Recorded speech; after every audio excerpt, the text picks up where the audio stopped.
आइए स्टार्ट करते हैं इस अध्याय को। आइए, अध्याय का नाम है श्वसन और गैसों का विनिमय। श्वसन और गैसों के विनिमय के इस अध्याय में हम लोग क्वेश्चन को देखने वाले हैं। क्वेश्चन फॉर्मेट में एनसीईआरटी की दुनिया में चलते हैं और समझते हैं कि जो एनसीईआरटी से एक्सट्रैक्टेड क्वेश्चन है और जितने भी क्वेश्चन एनसीईआरटी से बन सकते हैं, एनसीईआरटी की लाइनों से कॉम्प्लेक्स टाइप के क्वेश्चन को देखने वाले हैं। तो आइए पहला क्वेश्चन पे बढ़ते हैं और समझते हैं।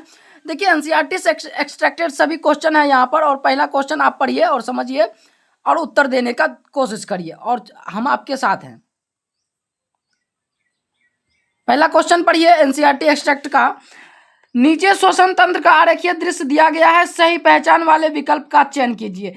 जो श्वसन तंत्र का आरेखीय दृश्य दिया गया है, जो आरेख बनाया गया है, इसमें नामकरण का पहचान करना है, कौन सा किस चीज का नाम है। तो ऑप्शन ए में है श्वसनी, ऑप्शन बी हो जाएगा कंठछद या एपिग्लोटिक्स, ऑप्शन सी कंठ, ऑप्शन डी श्वासनली, ऑप्शन ई फुफ्फुस आवरण झिल्ली, ऑप्शन एफ कुपिका, ऑप्शन जी फुफ्फुस आवरणी द्रव, ऑप्शन एच श्वसनिकाएं, आई डायफ्राम। इस प्रकार से हमने नामकरण किया। और आइए देखिए, लेकिन क्वेश्चन कुछ अलग है, क्वेश्चन डिफरेंट है। क्वेश्चन क्या कहता है कि ऑप्शन ए श्वसनिकाएं है, एस लेरिंग्स है, ई प्लूरल झिल्ली है। देखिए, एस लेरिंग्स, ऐसा ऑप्शन तो है ही नहीं। श्वसनिकाएं, ए में श्वसनिकाएं हैं नहीं, गलत बात है, ए तो श्वसनी है, तो ऑप्शन ए गलत हो जाएगा। ऑप्शन बी में चलते हैं, बी एपिग्लोटिक्स। क्या बी एपिग्लोटिक्स? हाँ, कंठछद को अंग्रेजी में एपिग्लोटिक्स भी कहते हैं। एफ वायुकुपिका है, एफ संरचना क्या है? हाँ, वायुकुपिका है। आई डायफ्राम है, आई डायफ्राम है, बिल्कुल सही। तो सही ऑप्शन हो जाएगा चारों में से दो। तीसरा भी पढ़ लेते हैं, डी श्वसनली है, डी श्वासनली है। ई पसलियां हैं, नहीं भाई साहब, ई तो फुफ्फुस आवरणी झिल्ली है, तो तीन भी गलत हो जाएगा। चौथा लेरिंग्स, सी लेरिंग्स है, सी लेरिंग्स है। डी श्वासनली है, डी श्वासनली है। जी पसली का कटा आखिरी छोर, जी नहीं, जी तो कुछ और है, लेकिन पसली का कटा आखिरी छोर तो ये वाला संरचना है, तो ये वाला संरचना है ना। तो इसका सही उत्तर क्या हो जाएगा? ऑप्शन दो। उम्मीद करते हैं समझे होंगे। आइए अगले प्रश्न पे चलते हैं। अगला प्रश्न पढ़िए और जवाब दीजिए। देखिए, अगला प्रश्न है, नीचे दिए गए कथन को ध्यान से पढ़कर सही विकल्प का चयन करें। कथन 1 और कथन 2 दिया गया है। कथन 1 कहता है, अकशेरुकीय जंतु में कीटों में श्वसन का सबसे अधिक दक्ष होता है। जो भी अकशेरुकीय जंतु है वो कीटों में श्वसन सबसे अधिक, मतलब दक्ष मतलब होता है बेहतर होता है। कीटों में श्वसन वो सारे जीव अधिक दक्ष रूप से कर पाते हैं, अधिक बेहतर रूप से कर पाते हैं अकशेरुकीय जंतु। बिल्कुल सही बात है, क्योंकि जो कीट होता है उसमें श्वसन सीधे श्वासनली से कोशिका में ही चला जाता है। और दूसरा ऑप्शन भी यही है कि कीटों में श्वासनली द्वारा वायु सीधे कोशिकाओं तक पहुंचती है। तो ऑप्शन कथन 1 और कथन 2 भी सही है, तो सही उत्तर हो जाएगा कथन 1 और कथन 2 दोनों सही हो जाएगा। अगला क्वेश्चन पढ़िए और जवाब दीजिए। सभी जीवित कोशिकाएं क्या करता है? श्वसन करता है, संवातन करता है, गतिशीलता दर्शाती है। उपरोक्त सभी क्या कोशिकाएं गतिशीलता दर्शाती है, संवातन करती है? बिल्कुल गलत बात है, श्वसन कर सकती है। श्वसन का मतलब होता है कि ऑक्सीजन का उपयोग करके ऊर्जा का निर्माण करना, तो वही तो करती है कोशिकाएं, ऑक्सीजन का उपयोग करती है और कोशिकाओं से ऊर्जा का निर्माण करती है। समझे? चलिए अगला क्वेश्चन। तो इसका 3 का सही उत्तर क्या हो जाएगा? ऑप्शन ए श्वसन करती है। अगला प्रश्न, कुछ विशेष प्रकार के जंतुओं की विशेषताएं बताते हुए दिए गए कथन को पढ़िए।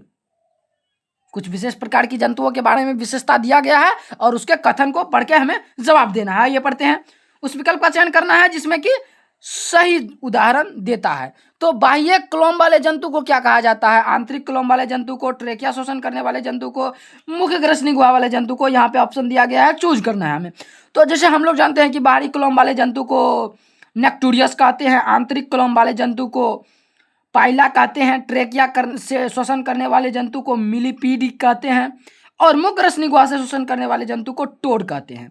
तो बाहरी क्लोम वाले जंतु को नेक्टूरियस ऑप्शन 2 में है, आंतरिक क्लोम वाले जंतु को पाइला। ये तो दूसरा भी गलत है, पहला भी गलत, दूसरा भी गलत, पाइला नहीं, नेक्टूरियस। हाँ, चौथा ऑप्शन में नेक्टूरियस है, पाइला भी है, आंतरिक वाले जंतु को पाइला कहते हैं, ट्रेकिया करने वाले श्वसन को मिलीपीडी कहते हैं। मुख रश्मि गुहा वाले से श्वसन करने वाले जंतु को टोड कहते हैं। तो सही ऑप्शन चौथा हो जाएगा यहाँ पे। आइए अगले प्रश्न पे चलते हैं। अगला प्रश्न है, निम्नलिखित में से किस जीव में समुच्च में समान श्वसन अंग नहीं होता है? देखिए ऑप्शन है कुछ जीव में का समान श्वसन अंग होता है, समुच्च मतलब जोड़ा। इन जोड़ों में से किस जीव है जिसमें कि श्वसन अंग समान होता है? बताइए। सिलेंटेटा, चपटा कृमि। अच्छा समान नहीं होता, ओह समान नहीं होता है तो सिलेंटेटा और चपटा कृमि में समान होता है। जलीय आर्थ्रोपोडा और मोलस्का में भी समान होता है। सरीसृप और स्तनधारी में भी समान होता है क्योंकि फेफड़ा होता है। जलीय आर्थ्रोपोडा मोलस्का में गिल्स होता है। सिलेंटेटा और चपटा कृमि में शरीर के सरल विसरण भी होता है। वही बात करें केचुआ और कीट वाले समुच्च में तो ये तो गलत हो जाएगा क्योंकि केचुआ में तो होता है श्वसन अंग के रूप में नम त्वचा और कीट में होता है श्वास नली सीधे ट्रेकिया द्वारा। तो सही मतलब कि ऑप्शन चौथा हो जाएगा क्योंकि समान नहीं है केचुआ और कीट का। आइए अगला प्रश्न, नीचे श्वसन तंत्र का आरेखीय दृश्य दिया गया है, ABCD की पहचान करें। ABCD की पहचान करना है। ए क्या है? ग्लोटिक्स है। एपिग्लोटिक्स है। सी क्या है? श्वसनी है। बी क्या है? कुपिका है। डी क्या है? डायफ्राम है। चलिए चूज करते हैं क्या सही ऑप्शन है। ए कंठछद, बिल्कुल। बी वायु कुपिका, बिल्कुल। सी श्वसनी, हाँ। डी डायफ्राम, बिल्कुल। तो सही ऑप्शन हमारा एक ही हो जाएगा, तो 6 का उत्तर 1 हो जाएगा। अगला प्रश्न, यदि ए प्राथमिक श्वसनी, बी वायु कुपिका वाहिनी, सी वायु कुपिका, डी द्वितीयक श्वसनी, ई अंत्यस्थ श्वसनी, तो ट्रेकिया से शुरू करने पर निम्न में कौन सा क्रम होगा? तो ट्रेकिया से लेकर शुरू करके अंत्यस्थ कुपिका तक पहुंचना है। तो प्राथमिक श्वसनी, द्वितीयक श्वसनी, अंत्यस्थ श्वसनी, वायु कुपिका वाहिनी, वायु कुपिका। तो A D E B C, TADE, हाँ तो इसका सही उत्तर 2 हो जाएगा। क्यों? हमने आपको बताया। देखिए इसका एक सीक्वेंस होता है कि कहां से कैसे वायु जाएगा, उस सीक्वेंस का आपको याद करना पड़ेगा। निम्नलिखित में से कौन सा विकल्प लेडिंग्स यानी कि ध्वनि पेटिका के बारे में गलत है? गलत विकल्प को चयन करना है, सही का नहीं। कहता है कि ध्वनि पेटिका के बारे में गलत विकल्प का चयन करना है। तो ध्वनि पेटिका एक अस्थिर पेटिका है, बिल्कुल गलत बात है, यही तो गलत है। ध्वनि पेटिका उपास्थिल पेटिका होता है। NCERT लिखता है कि ध्वनि पेटिका एक उपास्थिल पेटिका होता है, लेकिन यहाँ पे कहता है कि अस्थिल पेटिका, तो ये गलत हो जाएगा। बाकी सब देखते हैं। ग्लोटिक्स लेडिंग्स का आकार में खुलता है, बिल्कुल सही बात है, लेडिंग्स में आकर खुलता है ग्लोटिक्स।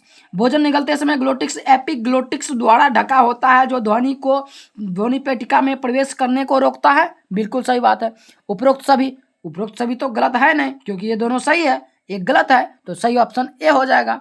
8 का उत्तर 1 है। आइए अगला प्रश्न पर चलते हैं।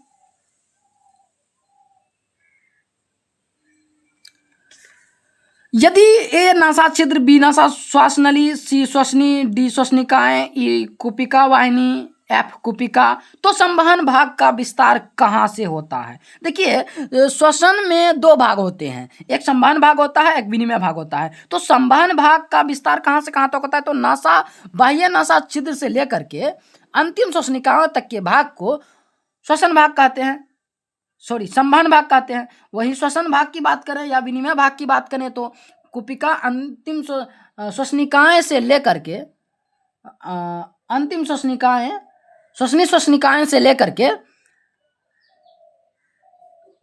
कुपिका तक के क्षेत्र को विनिमय भाग या श्वसन भाग कहते हैं। तो यहाँ पे संवहन भाग का चूज करना है। तो नासा छिद्र, श्वास नली, श्वसनी, श्वसनिकाएं, वायु कुपिका वाहिनी, वायु कुपिका, श्वसन भाग का कहाँ से होता है? नासा छिद्र, श्वास नली, श्वसनी, श्वसनिकाएं, ये तो हो जाएगा, लेकिन कुपिका नहीं होगा और वायु कुपिका भी नहीं होगा। तो सही ऑप्शन क्या हो जाएगा? ए से लेकर डी तक, ए से लेकर डी तक संवहन भाग है। निम्न में कौन सा नम त्वचा द्वारा शोषण करता है? सिलेंटेटा, चपटा कृमि, केचुआ, आर्थ्रोपोडस, कीट, मोलस्का, मेढक और केचुआ। तो कौन सा नम त्वचा द्वारा शोषण करता है? कौन सा ऐसा समूह है जीव का जो कि नम त्वचा द्वारा शोषण करता है? देखिए स्पंज और सिलेंटेटा तो शरीर के सरल विसरण विधि द्वारा करता है। केचुआ और आर्थ्रोपोडा तो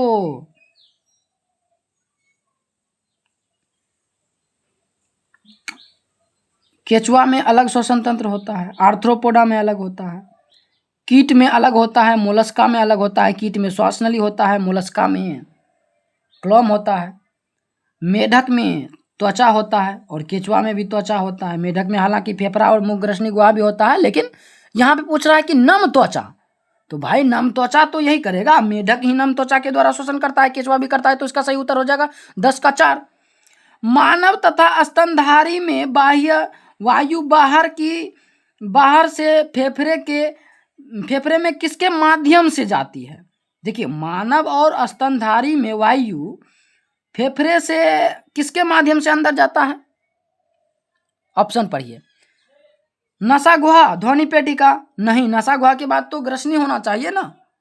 नसा गुहा, ग्रसनी, फिर होगा ध्वनि पेटिका, फिर श्वास नली, तो ये गलत हो जाएगा। नसा गुहा के बाद ग्रसनी, ध्वनि पेटिका, श्वास नली, सही है। श्वसनिकाएं से, अच्छा श्वसनिकाएं के बाद श्वसनी नहीं हो सकता है, पहले श्वसनी होगा तब ना श्वसनिकाएं होगा जी, तो ये भी गलत हो जाएगा। नसा गुहा, ध्वनि पेटिका, अच्छा ध्वनि पेटिका पहले हो गया, ये गलत हो गया।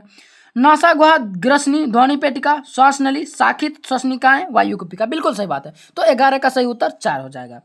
ये अगला क्वेश्चन पढ़ते हैं। अगला क्वेश्चन है, सुविकसित श्वसन तंत्र किसमें पाया जाता है? देखिए, सीलनटेटा और चपटा कृमि में तो जो शरीर के सरल विसरण की विधि द्वारा ही श्वसन हो जाता है। वहीं बात करें केचुआ में तो नम त्वचा के द्वारा श्वसन होता है। तो इन तीनों में, सीलनटेटा, चपटा कृमि, केचुआ में तो कोई विकसित श्वसन तंत्र पाया नहीं जाता है। तो हाँ, वहीं बात करें स्तनधारी में, तो स्तनधारी में एक सुविकसित श्वसन तंत्र पाया जाता है जिसे फेफड़ा या लंग्स कहते हैं। अगला क्वेश्चन 13 नंबर का है, यदि ए प्राथमिक श्वसनी, बी द्वितीयक श्वसनी, सी श्वास नली, डी वायुकुपिका, ई तृतीयक श्वसनी, तो कौन सा सेट उपास्थि वलय द्वारा होगा? देखिए, उपास्थि वलय द्वारा जो होता है, एनसीईआरटी लिखता है कि श्वास नली से लेकर के अंतिम श्वसनिकाएं तक के भाग में, प्रारंभिक श्वसनिकाएं तक के भाग को उपास्थि वलय द्वारा सी आकार के से होता है। यहाँ पे देख लेते हैं, प्राथमिक श्वसनी, द्वितीयक श्वसनी हो जाएगा, श्वास नली हो जाएगा, कुपिका नहीं होगा, तृतीयक श्वसनी हो जाएगा। तो ए, बी, सी और ई, ए, बी, सी और ई चौथा ऑप्शन में है, तो 13 का सही उत्तर 4 हो जाएगा। अगला क्वेश्चन पढ़िए, जंतु के किस समूह में समान श्वसन अंग होते हैं? जंतु का कौन सा समूह है जिसमें समान श्वसन अंग पाया जाता है? जलीय आर्थ्रोपोडस, स्थलीय मोलस्का, बिल्कुल गलत बात है। स्पंज, केचुआ, ये भी गलत बात है। सरीसृप और स्तनधारी, हाँ ये सही है, क्योंकि फेफड़ा दोनों में पाया जाता है। उभयचर में तो मुख गुहा भी होता है, त्वचा भी होता है, कीट में सिर्फ श्वास नली होता है, उभयचर में फेफड़ा भी होता है। तो अलग अलग प्रकार के होते हैं सभी में, लेकिन सरीसृप और स्तनधारी में फेफड़ा ही होता है। तो इसका सही उत्तर 3 हो जाएगा। 14 का सही उत्तर 3। 15 का देखते हैं, निम्न में किसमें मेढक के जैसे समान श्वसन अंग होते हैं? कौन जीव है जिसमें मेढक के जैसा समान श्वसन अंग होता है? स्तनधारी, कीट, मछली, जलीय मोलस्का। तो मेढक के जैसे श्वसन तंत्र तो स्तनधारी में ही होता है, क्योंकि मेढक में भी फेफड़ा होता है, स्तनधारी में भी फेफड़ा होता है। निम्न में कौन नम त्वचा द्वारा श्वसन करता है? केचुआ, मेढक, केचुआ और मेढक दोनों, ना तो केचुआ ना तो मेढक। बताइए इसका सही उत्तर क्या होगा? नम त्वचा, नम उपत्वचा द्वारा पूछ रहा है श्वसन। अगर सिर्फ नम त्वचा पूछता तो केचुआ और मेढक हो जाता, लेकिन नम उपत्वचा करा, इसलिए हम लोग केचुआ को चूज करेंगे। चलिए अगला क्वेश्चन पे चलते हैं। निम्नलिखित में कौन सा कार्य फेफड़े के श्वसन का नहीं है? कौन सा कार्य है जो कि फेफड़े के श्वसनी भाग का नहीं है? पूछ रहा है कि नहीं है श्वसनी भाग का भाग। देखिए, भाग 2 प्रकार का होता है, श्वसनी भाग और संवहन भाग। तो श्वसनी भाग का नहीं है।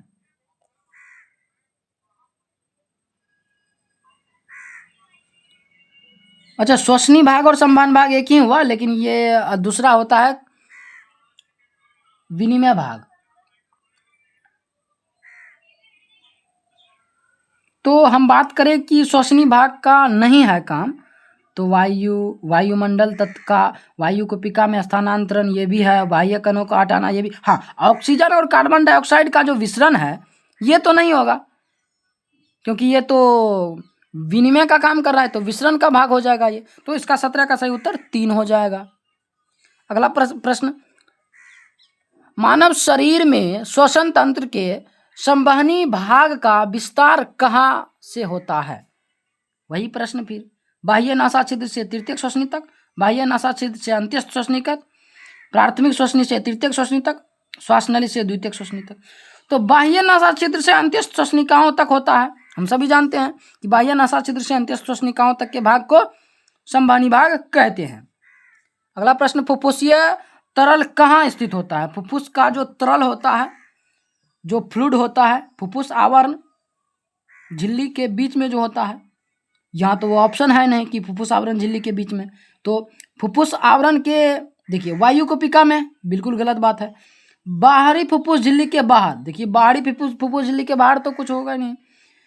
आंतरिक फुफ्फुस झिल्ली के बाहर, भीतर नहीं, भीतर भी नहीं होगा, आंतरिक फुफ्फुस झिल्ली के बाहर, ये सही बात है, आंतरिक फुफ्फुस झिल्ली के बाहर, सही बात है। ऑप्शन 19 का सही ऑप्शन 4 हो जाएगा। क्यों? क्योंकि देखिए बाहरी और आंतरिक दोनों के बीच में को अगर सही वर्ड बोले तो आंतरिक झिल्ली के बाहर बोल सकते हैं, सही समझे। अगला प्रश्न, श्वास नली दो प्राथमिक श्वसनी में कहाँ पर विभाजित होता है? बहुत अच्छा सेंसियारिटी लिखता है कि 5वें वक्षीय कशेरुकी पर होता है। ये पढ़ लेते हैं ऑप्शन, सेकंड ग्रीवा कशेरुकी पर, 5वें ग्रीवा कशेरुकी पर, थर्ड वक्षीय कशेरुकी पर, 5वें वक्षीय कशेरुकी पर। तो सही उत्तर क्या हो जाएगा? अभी हमने आपको बताया कि 5वें वक्षीय कशेरुकी पर, 20 का सही ऑप्शन 4 हो जाएगा। श्वसन में सम्मिलित चरण 1 से 4 को नीचे एक सूची में दिया गया है, ऊपर दिया गया है। ऑप्शन 1 है, अपचयन अभिक्रिया के लिए श्वसन द्वारा ऑक्सीजन का उपयोग, सही बात है। रक्त द्वारा गैस का परिवहन, हाँ ये भी सही है। फुफ्फुसीय संवातन जिसके द्वारा वायुमंडल को, अच्छा ये सीक्वेंस बताना है, अच्छा क्रम बताना है, तो चलिए क्रम बताते हैं।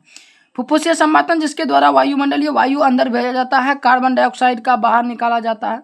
पहला क्रम तो यही हो जाएगा, ऑप्शन नंबर 3, क्योंकि वायुमंडल से वायु को लेकर के कुपिका तक पहुंचाना और कार्बन डाइऑक्साइड को बाहर छोड़ना, यही तो काम है, पहला काम। दूसरा काम, रक्त और उत्तक के मध्य, नहीं, दूसरा तो हो जाएगा कुपिका उत्तक को गैसों का विसरण। तो 3 के बाद सीधा ऑप्शन क्या हो जाएगा? 6 के बाद 5, 3 6 5।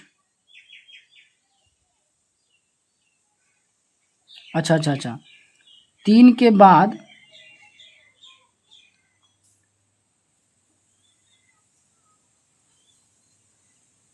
पहले ऑप्शन 3 होगा, फिर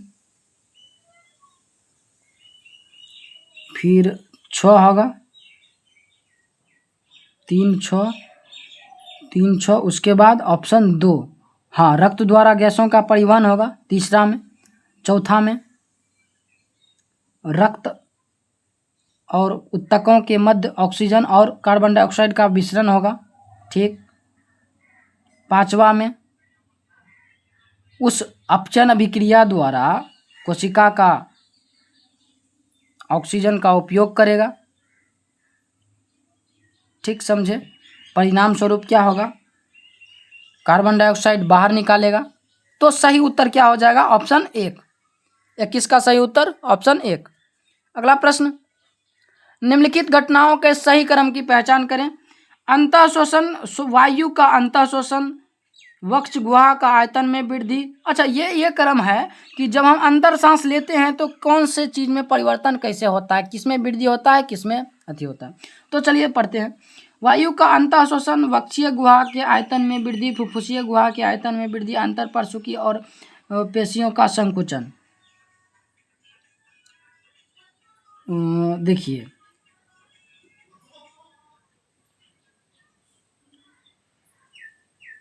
अंतर पेशीय और पेशियों का संकुचन पहले शुरू होता है, फिर वक्षीय गुहा का आयतन बढ़ जाता है, फिर फुफ्फुस गुहा का आयतन में वृद्धि हो जाता है, फिर वायु का श्वसन, अंतः श्वसन हो जाता है। तो पहले 4, फिर 2, फिर 3, फिर 1, तो 4 2 4 2 4 2, ये चौथा ऑप्शन सही हो जाएगा, समझे। आइए अगले प्रश्न पे चलते हैं। अगला प्रश्न है, निम्नलिखित कथनों को ध्यान से पढ़कर सही विकल्प का चयन करें। जो कथन है उसे पढ़ करके सही विकल्प का चयन करना है। आइए पढ़ते हैं कथन। मानव सांस लेते समय खा सकता है, सही बात है। मानव में श्वसनीय दाब ऋणात्मक होता है, ये भी सही बात है। तो दोनों सही हो जाएगा, बिल्कुल सही बात है, दोनों सही हो जाएगा। अगला प्रश्न, अंतः श्वसन में किसका संकुचन होता है? अंतः श्वसन में जो संकुचन होता है किस में होता है? बाह्य अंतर परसुकी पेशियों में, अंतः परसुकी पेशियों में, बाह्य अंतर परसुकी पेशी और डायफ्राम का। हाँ, अंतः श्वसन में यही बाह्य अंतर परसुकी पेशी और डायफ्राम में होता है। अगला प्रश्न, निम्नलिखित में कौन सा डायफ्राम परिवर्तन डायफ्राम और अंतर परसुकी पेशी में होता है जब वायु का बाह्य श्वसन होता है? तो देखिए, निम्नलिखित में कौन सा परिवर्तन डायफ्राम और अंतर परसुकी पेशी में होता है जब बाह्य श्वसन, वायु का बाह्य श्वसन, यानी कि ये अंतः श्वसन को बोल रहा है।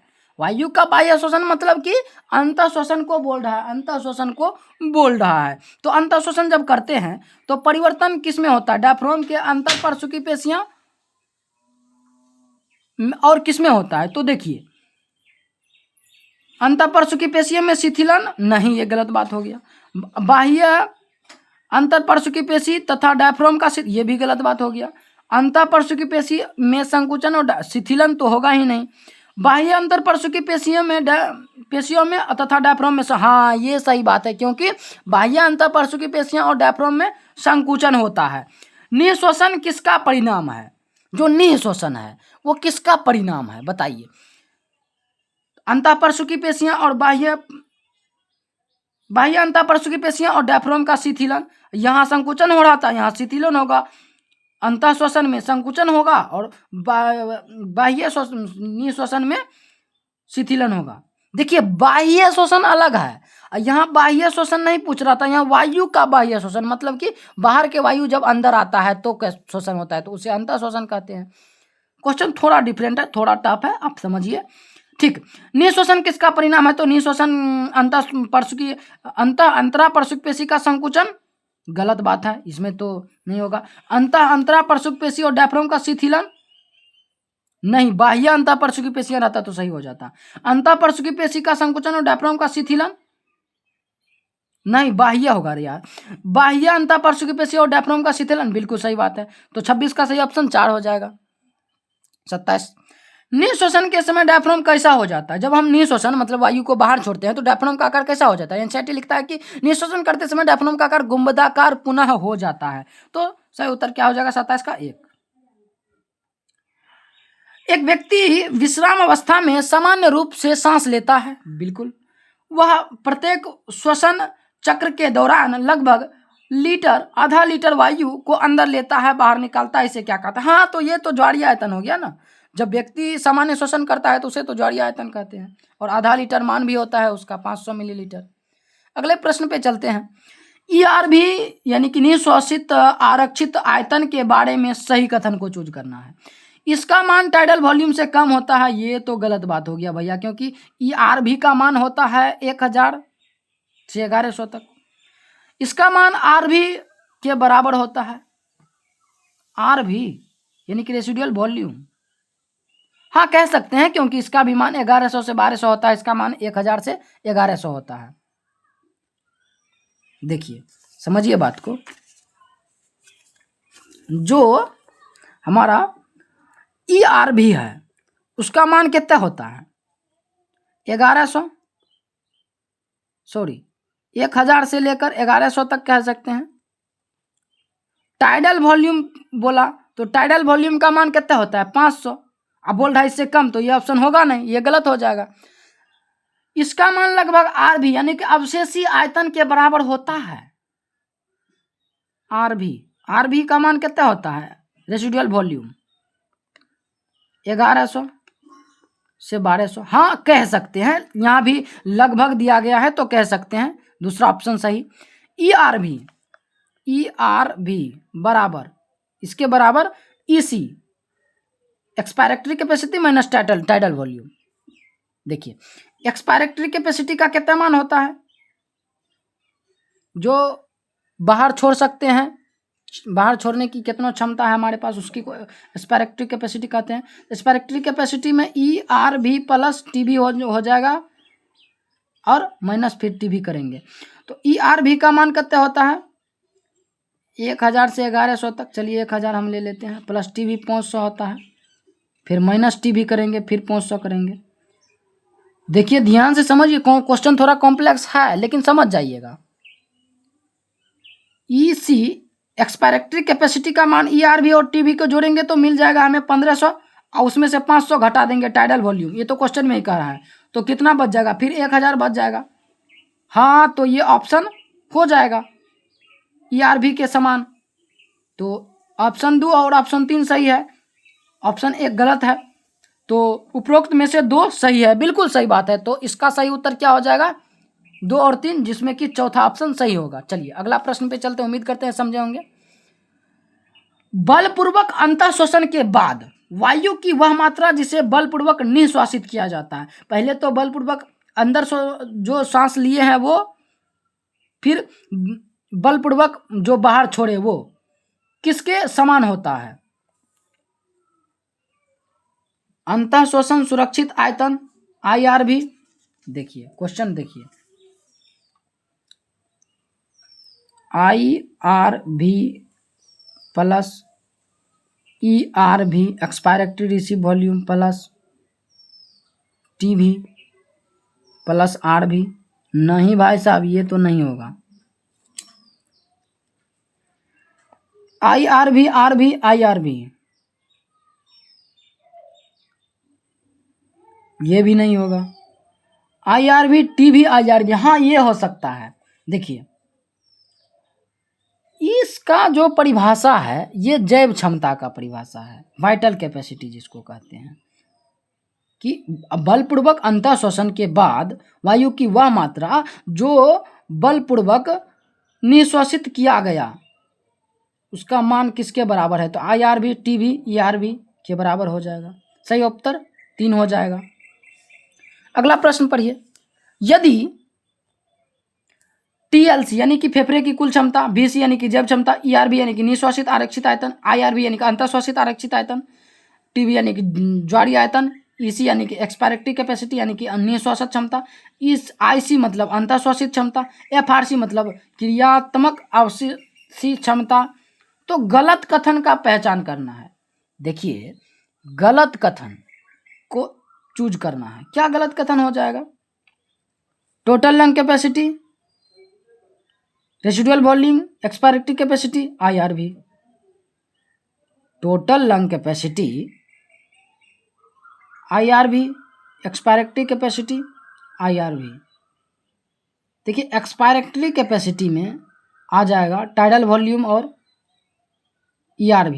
तो हाँ टाइडल वॉल्यूम ये सही हो जाएगा, लेकिन इसमें गलत कथन चूज करना है ना। वाइटल कैपेसिटी ERV और IC, जो वाइटल कैपेसिटी होता है ERV और IC से जुड़ता है, बिल्कुल गलत बात है। वाइटल कैपेसिटी ERV IRV और टाइडल वॉल्यूम से जुड़ता है, बनता है, तो ये गलत हो जाएगा।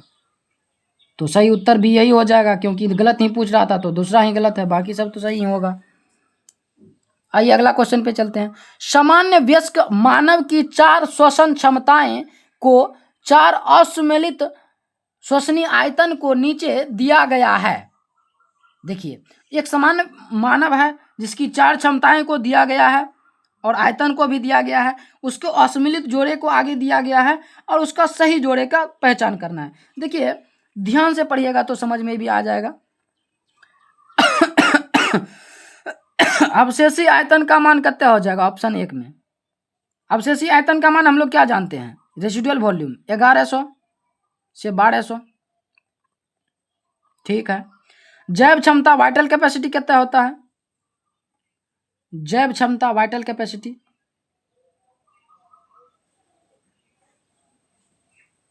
अंतःश्वसित आरक्षित आयतन कितना होता है, अंतःश्वसित क्षमता कितना होता है।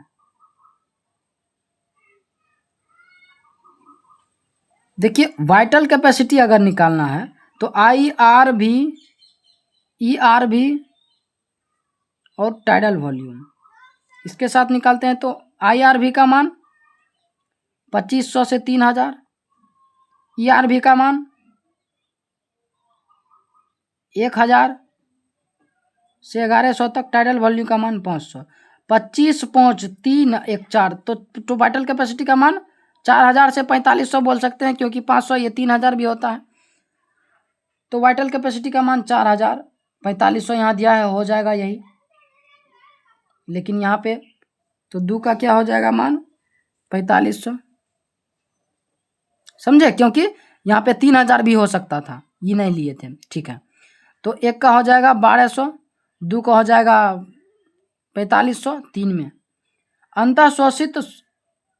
अंतःशोषित आरक्षित आयतन, जो अंदर बलपूर्वक शोषण ले सकते हैं उसका मान कितना होता है, जो अंदर बलपूर्वक शोषण ले सकते हैं वो 2500 से 3000 होता है।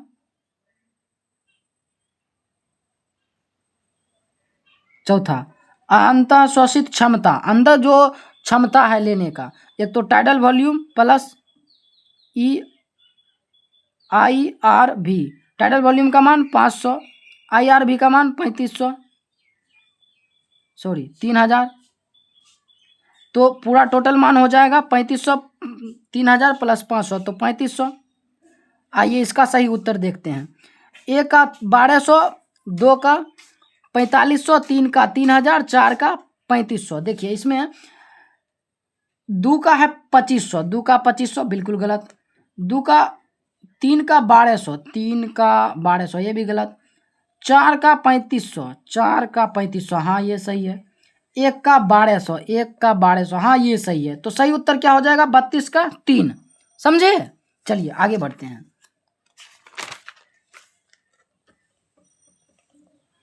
अगला प्रश्न है, अंतःशोषित आरक्षित आयतन प्लस ज्वारीय आयतन प्लस निःशोषित आरक्षित आयतन निम्न के समान है। किसके समान है? अंतःशोषित आरक्षित आयतन, ज्वारीय आयतन, निःशोषित आरक्षित आयतन। देखिए पहले मान जोड़ लेते हैं, उसके बाद आंसर भी निकल जाएगा अपना। अंतःशोषित आरक्षित आयतन यानी कि IRV प्लस ज्वारीय आयतन यानी टाइडल वॉल्यूम TV प्लस निःशोषित आरक्षित आयतन यानी कि ERV, तीनों का मान जोड़ के देख लेते हैं कितना आता है। IRV का मान कितना होता है 2500 से 3000 तक, 3000 प्लस टाइडल वॉल्यूम का 500, ERV का मान 1100 से 1200, ना ERV का मान 1000 से 1100 तक होता है। चलिए 1000 हम ले लिए, 3 1 4 और 5 4500 हो गया, 4000 और 500 4500 हो गया टोटल। आइए अब ऑप्शन 1 पढ़ते हैं। ऑप्शन 1 कहता है अंतःशोषित क्षमता और निःशोषित क्षमता यानी कि एक्सपायरेटरी कैपेसिटी और इंस्पायरेटरी कैपेसिटी और एक्सपायरेटरी कैपेसिटी दोनों का मान जोड़ लेते हैं, पता चल जाएगा। एक्सपायरेटरी कैपेसिटी का कितना मान होता है 3000 प्लस 500 3500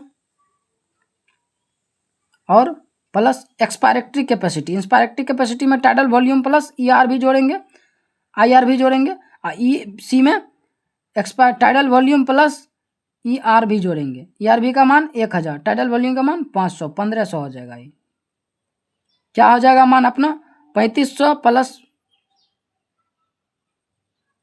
1000 प्लस 1500, 3500 प्लस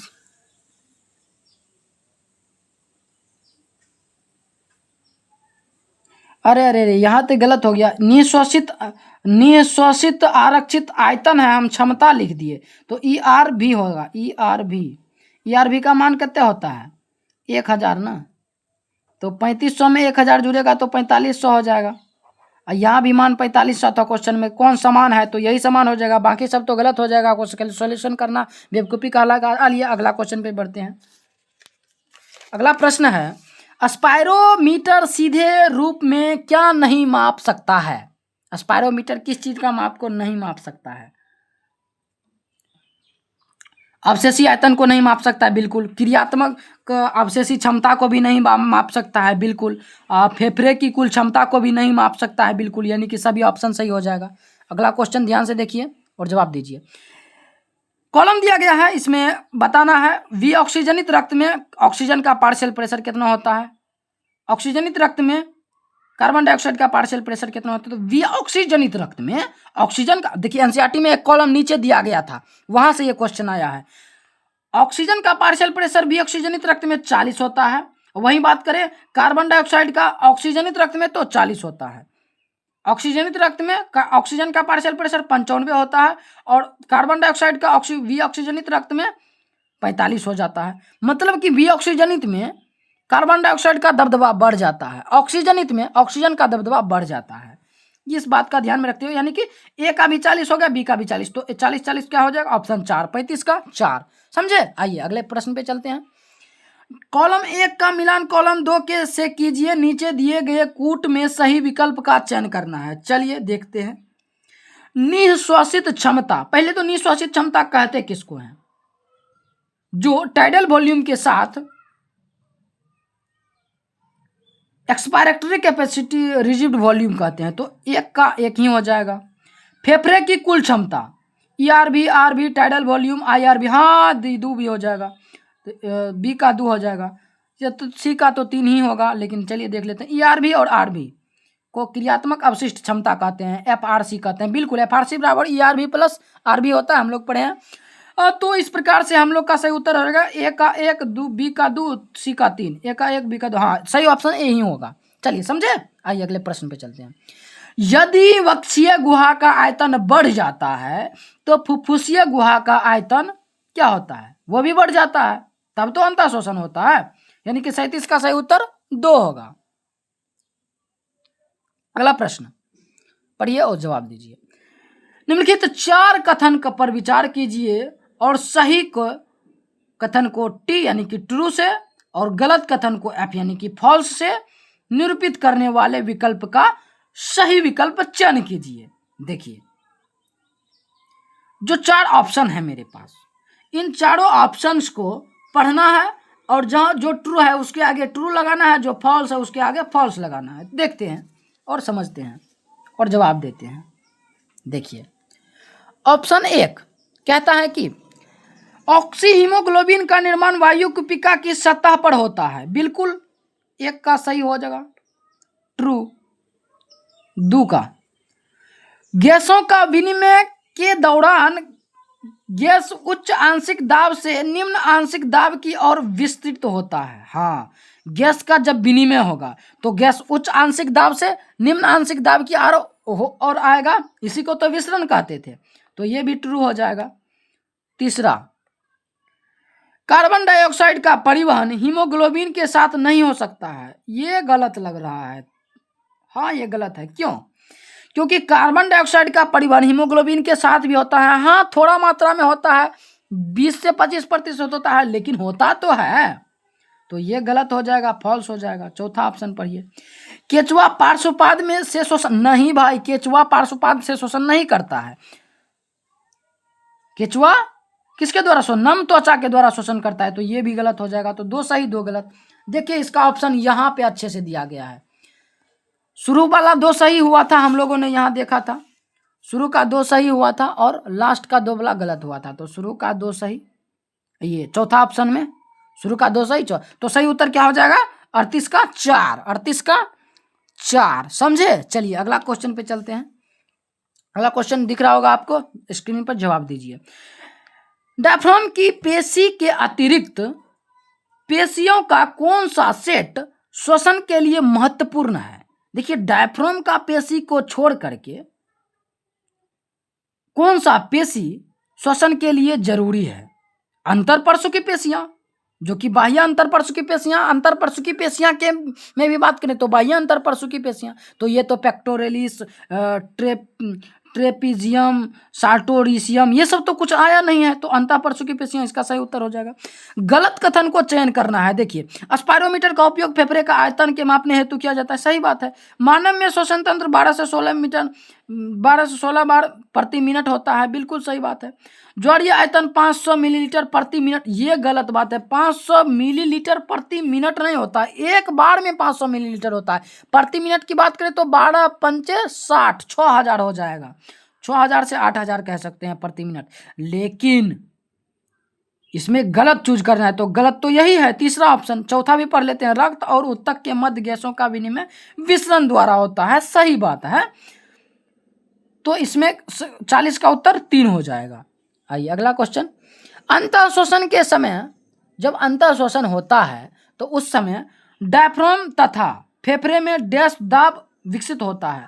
देखिए, डायफ्राम में संकुचन होता है और फेफड़े में ऋणात्मक दाब विकसित हो जाता है। तो डायफ्राम में संकुचन और फेफड़े में ऋणात्मक दाब, यानी कि 41 का सही उत्तर 2 हो जाएगा, सही बात है। चलिए अगले प्रश्न पे चलते हैं। अंतः शोषण के समय निम्न में से क्या नहीं होता है? चलिए देखते हैं। डायफ्राम पेशी का संकुचन, ये तो होता है। वक्ष गुहा का आयतन, ये भी बढ़ता है। अंतः फुफ्फुसीय दाब में वृद्धि, नहीं भाई साहब, ये वृद्धि नहीं होता है, दाब घटता है। अंतः फुफ्फुसीय दाब घटता है अंतः शोषण के दौरान। वहीं बात करें बाह्य अंतर परशुकी पेशियों का संकुचन, तो बाह्य अंतर परशुकी पेशी का संकुचन होता है। वक्षीय गुहा में आयतन में वृद्धि होता है, तो कहता है नहीं होता है। तो अंतः शोषण फुफ्फुसीय दाब में वृद्धि नहीं होता है। 42 का सही उत्तर 3 हो जाएगा। निःश्वसन के दौरान अंतः फुफ्फुसीय दाब क्या होता है? शून्य हो जाता है, समान रहता है, वायुमंडलीय दाब से अधिक होता है, वायुमंडलीय दाब से कम होता है। क्या होता है? निःश्वसन, जब सांस को बाहर छोड़ते हैं तो अंदर का फुफ्फुस का दाब क्या होता है? बढ़ जाता है। क्या होता है? बढ़ जाता है। यानी कि इसका सही उत्तर क्या हो जाएगा? तीसरा ऑप्शन, वायुमंडलीय दाब से अधिक हो जाता है। निम्नलिखित में फेफड़े की सतह पर घर्षण को कम से कम करने के लिए कौन उत्तरदायी है? देखिए, फेफड़े के सतह पर घर्षण को कम करने के लिए तो फुफ्फुस आवरण का द्रव, फुफ्फुस आवरण के बीच जो द्रव पाया जाता है वो उत्तरदायी होता है। तो ए में हो जाएगा। देखिए, यहाँ आपको दिख नहीं रहा होगा, लेकिन यहाँ पे ए है, यहाँ पे बी है, यहाँ पे सी है, यहाँ पे डी है। तो इसके लिए कौन सा चित्र देख के बताना है? ए तो हो जाएगा कुपिका, बी हो जाएगा फुफ्फुस आवरणीय द्रव, तो यही बी वाला ऑप्शन सही हो जाएगा। तो बी कौन में? 1 में है। तो 44 का सही ऑप्शन बी हो जाएगा, ऑप्शन ए। ठीक, चलिए अगला प्रश्न। यदि निःश्वसन आरक्षित आयतन ए, निःश्वसन आरक्षित आयतन को ए मान रहा है, अवशिष्ट आयतन को बी मान रहा है, ज्वारीय आयतन को सी मान रहा है, अंतः श्वसन आरक्षित आयतन को डी मान रहा है, तो क्रियाशील अवशिष्ट क्षमता किसके समान होगा? देखिए, क्रियाशील अवशिष्ट क्षमता को रेसिडुअल वॉल्यूम और क्या कहते हैं? निःश्वसन क्षमता।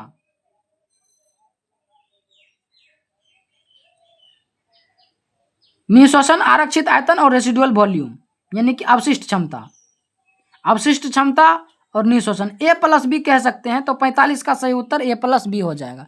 कैसे, समझ में आया आपको? देखिए, निःश्वसन आरक्षित आयतन बोल रहा था और अवशिष्ट आयतन, ये दोनों मिलकर के हम लोग क्या बोलते हैं?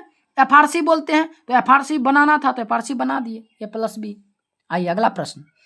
सामान्य निःश्वसन के पश्चात फेफड़े में बची हुई वायु, जब सामान्य निःश्वसन करते हैं तो फेफड़े में वायु कितना बच जाता है? उसका क्या नाम है? तो अवशिष्ट आयतन नाम है। 46 का सही उत्तर 1 हो जाएगा। अरे अरे अरे भाई साहब, रुको रुको रुको रुको। सामान्य निःश्वसन मतलब निःश्वसन करने के बाद फेफड़े में बची हुई आयतन, अच्छा आयतन पूछ रहा है। तो निःश्वसन किए, उसके बाद आयतन कितना बच गया? तो ई आर भी बच जाएगा और आर भी बच जाएगा, जिसको क्रियाशील अवशिष्ट आयतन भी कहते हैं, एफआरसी। तो 46 का सही उत्तर चौथा हो जाएगा, 4। आइए अगला प्रश्न। निम्न का मिलान करना है। ज्वारीय आयतन 500 होता है, 1 का 3 हो जाएगा। अंतः शोषित आरक्षित आयतन 2500 से 3000 होता है, 3000। तो ए का 3, बी का 2, ए का 3, बी का 2। यहाँ थोड़ा कन्फ्यूजन है, लेकिन सी का 2, सी का फेफड़े की कुल क्षमता 1 होता है। ये थोड़ा कॉन्सेप्ट हो गया है, लेकिन आप इसको याद रखना है कि ज्वारीय आयतन 500 होता है, अंतःशोषित आरक्षित आयतन 2500 से 3000 होता है, फेफड़े की कुल क्षमता 6000 से 8000 होता है, अंतःशोषण क्षमता इंस्पायरेटरी कैपेसिटी कितना होता है 3000 से 3500 होता है। ठीक, आइए अगला प्रश्न पढ़ते हैं। ये क्वेश्चन गलत था। वायु का कुल आयतन, कुल मात्रा जो एक व्यक्ति निःश्वसन के बाद अंतःशोषित करता है, मतलब जो निःश्वसन के बाद अंदर श्वसन सांस ले सकता है, उसे क्या कहते हैं? अंतःशोषित क्षमता कहते हैं। बिल्कुल, एक तो टाइडल वॉल्यूम लेगा और आईआर भी लेगा, उसको अंतःशोषित क्षमता कहते हैं। आइए अगला प्रश्न। वाइटल कैपेसिटी यानी कि जैव क्षमता, ईआर भी निःश्वसित आयतन, निःश्वसन आरक्षित आयतन, टाइडल वॉल्यूम ज्वारीय आयतन, आईआर भी अंतःश्वसन आरक्षित आयतन, आईसी अंतःश्वसन क्षमता। तो कौन सा विकल्प सही होगा? देखिए, सही विकल्प का चयन करना है। आईसी इंस्पायरेटरी कैपेसिटी बराबर टाइडल वॉल्यूम प्लस आईआरबी, बिल्कुल सही बात है। वाइटल कैपेसिटी में ईआरबी, टीबी और आईआरबी आता है, जो कि यहाँ पे आईसी है तो गलत हो जाएगा। आईसी इंस्पायरेटरी कैपेसिटी में वाइटल कैपेसिटी माइनस, ये भी गलत हो जाएगा। तो सही उत्तर 49 का 1 हो जाएगा। वायु की वह अधिकतम मात्रा जो एक व्यक्ति बलपूर्वक निःश्वसन के पश्चात बाहर निकाल सकता है। बलपूर्वक निःश्वसन के द्वारा बाहर कितना निकाल सकता है? बलपूर्वक निःश्वसन के द्वारा कितना बाहर छोड़ सकता है? निःश्वसन क्षमता, अंतःश्वसन क्षमता, जैव क्षमता। देखिए, फेफड़े की कुल क्षमता तो उसके अंदर समायोजित होगा, इसके बाहर छोड़ेगा नहीं। जैव क्षमता को बाहर छोड़ सकता है क्योंकि ईआर भी, आईआर भी और टी भी होता है। हाँ, जैव क्षमता को बाहर छोड़ सकता है। ठीक, इसका 50 का सही उत्तर 2 हो जाएगा। अंतःश्वसन आरक्षित आयतन की परास, जो अंतःश्वसन आरक्षित आयतन होता है उसका परास कितना होता है? मैंने आपको पहले भी बताया था, तो 2500 से 3000 तक होता है। सही ऑप्शन हो जाएगा 51 का 3। अगला क्वेश्चन पढ़िए और जवाब दीजिए। एक वायु कुपिका का अनुप्रस्थ काट दिया गया है, चित्र नीचे दिया गया है। निम्न में किसकी पहचान सही नहीं दी गई है? निम्न में किसका पहचान सही नहीं दिया गया है? देखिए, ए कुपिका भित्ति सही है, डी लाल रक्त कोशिका, डी लाल रक्त कोशिका ये भी सही है। बी अरे भाई, बी तो धमनी नहीं है, ये तो एंडोथीलियम है, केशिका है, ये तो गलत हो जाएगा। यानी कि सही नहीं था। सही नहीं क्या था? बी ही सही नहीं था। तो सही उत्तर हो जाएगा 52 का 3। आधारित तत्व सी, आधारित तत्व है, बिल्कुल सही बात। तो 52 का सही उत्तर बी हो जाएगा, धमनी, जो कि गलत है। चलिए अगला प्रश्न है 53 का। रक्त में कार्बन डाइऑक्साइड का परिवहन मुख्यतः किस रूप में होता है? कार्बन डाइऑक्साइड का परिवहन मुख्यतः किस रूप में होता है? मतलब अधिकतर तो यही बाइकार्बोनेट के रूप में 70% होता है, कार्बामिनो हीमोग्लोबिन के रूप में, जो कि यहाँ दिया नहीं है, 20% से 25% होता है, प्लाज्मा में 7% होता है। तो इस प्रकार से हमने जाना, तो बाइकार्बोनेट के रूप में इसका सही उत्तर 1 हो जाएगा। बाइकार्बोनेट के रूप में HCO3- कहते हैं जिसको, H2CO3- जिसको कहते हैं। फेफड़े की वायु कुपिका में गैस का विनिमय किसके द्वारा होता है? निष्क्रिय परिवहन, सक्रिय परिवहन, परासरण, सरल विसरण। देखिए, वायु कुपिका से गैस का विनिमय किसके द्वारा होता है बताइए? तो हम लोग पढ़ते हैं कि सरल विसरण के द्वारा गैसों का विनिमय होता है वायु कुपिका से फेफड़े में, फेफड़े से वायु कुपिका में आता है। ठीक, रक्त में कितनी ऑक्सीजन का परिवहन ऑक्सी हीमोग्लोबिन के रूप में होता है? तो 97%। ये तो बहुत सिंपल क्वेश्चन था। अगला प्रश्न, निम्नलिखित में किसमें समान अवयव होंगे? समान अवयव, फेफड़े में प्रवेश करने वाले रक्त तथा फेफड़े से निकलने वाला रक्त, समान अवयव पूछ रहा है, मतलब मात्रा समान होगी। हृदय से के दाईं ओर से प्रवेश करने वाला रक्त, बिल्कुल सही बात है, हृदय से दाईं ओर से निकल, हाँ ये सही हो जाएगा। क्यों? क्योंकि हृदय के दाईं ओर से जो रक्त प्रवेश करेगा और वही रक्त हृदय के दाईं ओर से निकलेगा भी, तो ये सही हो जाएगा, बाकी सब गलत हो जाएगा। समझे? ठीक है, आइए अगला प्रश्न पे चलते हैं। अगला प्रश्न है 57 का। ए से डी के सही मान क्या है? ए से डी तक का जो मान है वो सही मान क्या है? देखिए समझिए पहले, जो विऑक्सीजनित रक्त होता है उसमें ऑक्सीजन का partial pressure 40 mm of Hg होता है, यानी कि ए में जो 40 mm ऑफ Hg होगा वो सही होगा। और कार्बन डाइऑक्साइड का partial pressure 45 mm of Hg होता है, 45 mm ऑफ Hg है। ऑक्सीजनित रक्त में ऑक्सीजन का पार्शियल प्रेशर 95 होता है, 95 होता है सी में। चलिए, कार्बन डाइऑक्साइड का पार्शियल प्रेशर ऑक्सीजनित रक्त में 40 हो जाता है, यहाँ पे 40 यानी कि अपना सही उत्तर ऑप्शन ए हो जाएगा 1, यानी कि 57 का सही उत्तर 1 होगा। ठीक, चलिए अगला प्रश्न पढ़िए। अंटोन का है क्वेश्चन, हीमोग्लोबिन के बारे में गलत है। कौन ऐसा कथन है जो हीमोग्लोबिन के विषय में गलत बात बता रहा है? चलिए पढ़िए। यह ऑक्सीजन के साथ व्युत्क्रमणीय पदार्थ बनाता है। जो ऑक्सीजन है उसके साथ व्युत्क्रमणीय पदार्थ बनाता है, मतलब कि यूं कहें तो व्युत्क्रमणीय मतलब होता है इधर से भी जाता है उधर से भी जाता है, उल्टा होता है, यानी कि इधर से भी गया फिर इधर से भी आया, यानी कि दोनों और परिवहन होता है। तो बिल्कुल सही बात है, व्युत्क्रमणीय है। यह कार्बन डाइऑक्साइड का अनुत्क्रमणीय पदार्थ है। अनुत्क्रमणीय मतलब होता है सिर्फ इधर से ही जाएगा। क्या ऐसा होता है सच में? नहीं, जाएगा तो इधर से जाएगा तो उधर से भी आएगा। बिल्कुल सही बात है, तो ये ऑप्शन गलत हो जाएगा दूसरा का। तीसरा, इसमें एफ यानी कि आयरन होता है, सही बात है। यह आरबीसी में पाया जाता है, बिल्कुल सही बात है, हीमोग्लोबिन आरबीसी में पाया जाता है। तो इसका सही उत्तर ऑप्शन दूसरा हो जाएगा, कार्बन डाइऑक्साइड का अनुत्क्रमणीय पदार्थ बनाता है, जो कि गलत है। अगला प्रश्न, ऑक्सी हीमोग्लोबिन वियोजन चक्र वक्र की आकृति होती है। ऑक्सी हीमोग्लोबिन जो वक्र है उसकी आकृति कैसा होता है? हम सभी जानते हैं सिग्मोइड होता है। रक्त में कार्ब अमीनो हीमोग्लोबिन के रूप में कार्बन डाइऑक्साइड की कितनी मात्रा का परिवहन होता है? जो रक्त होता है उसमें कार्ब अमीनो हीमोग्लोबिन के रूप में कार्बन डाइऑक्साइड की कितनी मात्रा होती है? 20% होती है, हम सभी को पता है। कार्बोनिक एनहाइड्रेज एंजाइम किसमें पाया जाता है? आरबीसी के में अत्यधिक कम सांद्रता में तथा प्लाज्मा में अनुपस्थित होता है। देखिए कम सांद्रता तो नहीं होगा, उच्च होना चाहिए। आरबीसी की अति उच्च सांद्रता सही है। प्लाज्मा में अनुपस्थित, ये गलत हो गया फिर ना, प्लाज्मा में भी थोड़ी मात्रा में उपस्थित होता है।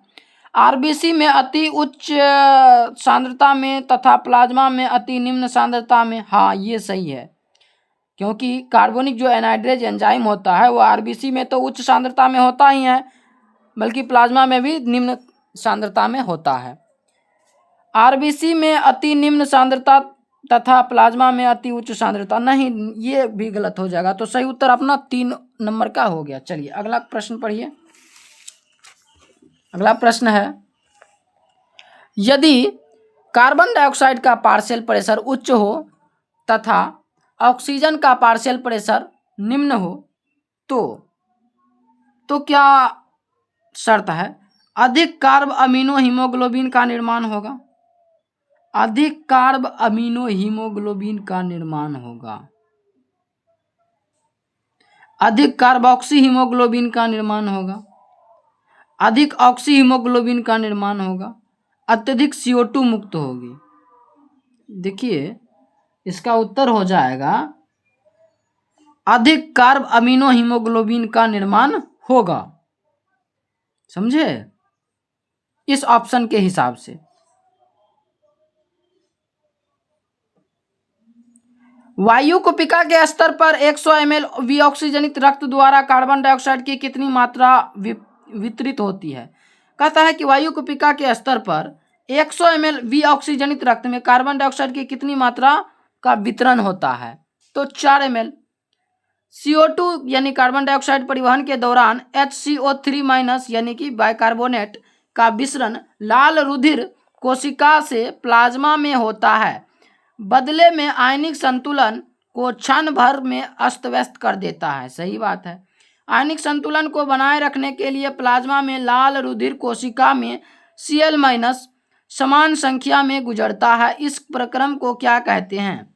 हैम्बर्गर परिकल्पना कहते हैं। और क्या कहते हैं?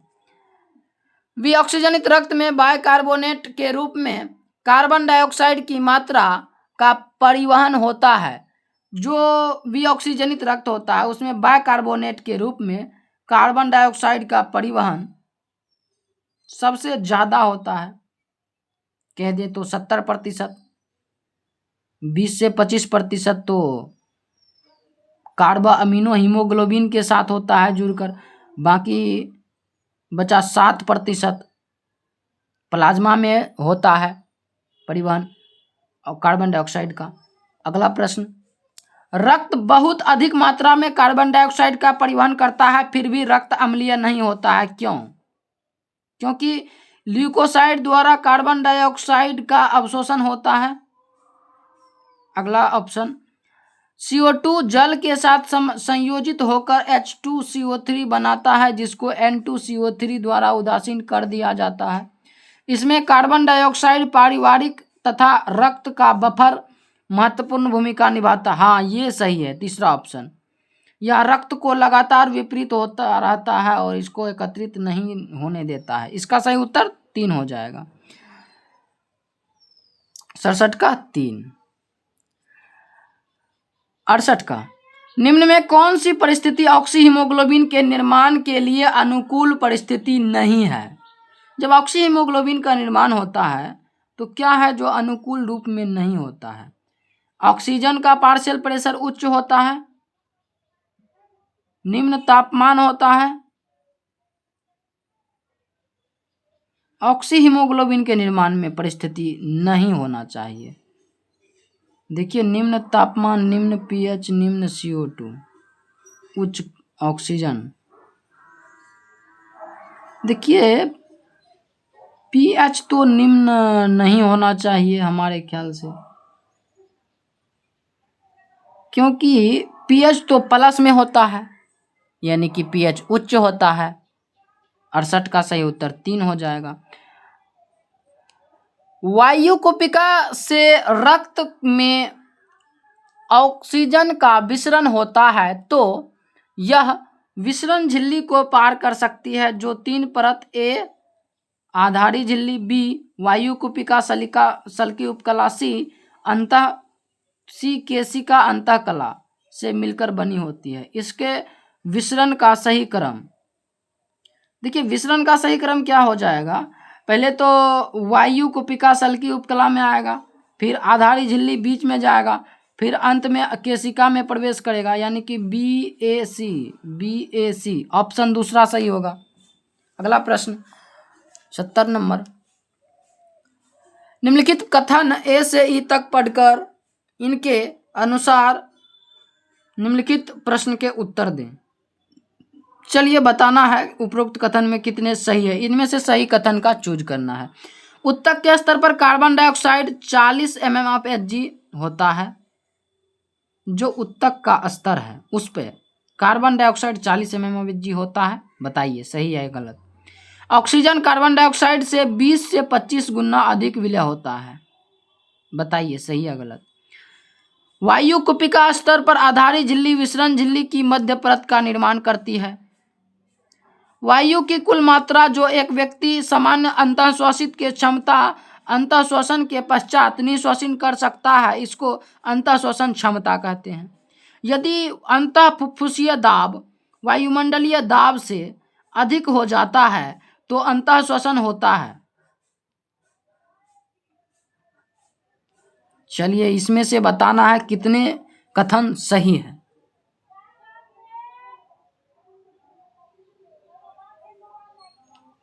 देखिए, उत्तक के स्तर पर कार्बन डाइऑक्साइड का partial pressure 40 mm of Hg होता है।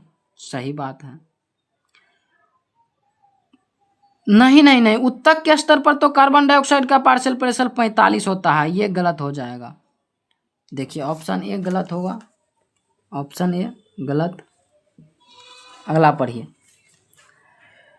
ऑक्सीजन और ऑक्सीजन कार्बन डाइऑक्साइड से, ऑक्सीजन कार्बन डाइऑक्साइड से 20 नहीं भाई साहब, कार्बन डाइऑक्साइड ऑक्सीजन से 20 से 25 गुना ऑप्शन, तो बी ऑप्शन भी गलत हो गया। अगला पढ़िए। वायु कुपिका स्तर पर आधारी झिल्ली विसरण झिल्ली की मध्य परत का निर्माण करती है। वायु के कुपिका स्तर पर आधारी झिल्ली विसरण की झिल्ली मध्य परत का निर्माण करती है। हाँ शायद। वायु की कुल मात्रा जो एक व्यक्ति सामान्य अंतः श्वसन के पश्चात निःश्वसन कर सकता है, इसको अंतः श्वसन क्षमता कहते हैं। वायु की कुल मात्रा जो एक व्यक्ति अंतः श्वसन के, अगला देखिए, यदि अंतः फुफ्फुसीय दाब वायुमंडलीय दाब से अधिक हो तो अंतः श्वसन, ये गलत है। यानी कि सही उत्तर क्या हो जाएगा, सी और डी, यानी कि 2 कथन सही है कि 1 सही है भाई, ये भी तो गलत हो गया। अंतः श्वसन क्षमता, यानी कि सिर्फ सी सही होगा, यानी कि इसका उत्तर 2 होगा। चलिए आगे बढ़ते हैं। वायु कुपिका से ऊतक तक ऑक्सीजन का परिवहन मुख्यतः किस रूप में रक्त द्वारा होता है। वायु कुपिका से ऊतक तक ऑक्सीजन का परिवहन मुख्यतः किस रूप में होता है। ऑक्सी हीमोग्लोबिन के रूप में। 71 का 2। वायु कुपिकीय तथा ऊतक स्तर पर गैसों का विनिमय क्रमशः किस प्रक्रिया द्वारा होता है।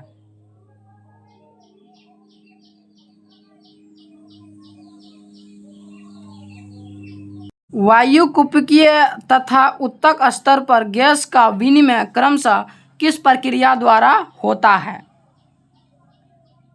वायु के कुपिकीय स्तर और ऊतक स्तर पर गैस का विनिमय, वायु के कुपिकीय स्तर पर तो विसरण द्वारा होता है, और फिर ऊतक स्तर पर भी तो विसरण द्वारा ही होता है, तो 72 का 1 हो जाएगा। 73, शरीर के ऊतक द्वारा ग्रहण करने पर ऑक्सीजन की बड़ी मात्रा रक्त में शेष रह जाती है। यह ऑक्सीजन पेशीय कसरत के दौरान आरक्षित ऑक्सीजन के रूप में कार्य करती है। बिल्कुल सही बात है, यानी कि ये सही हो गया, बाकी शेष गलत हो जाएगा। 73 का 1 हुआ।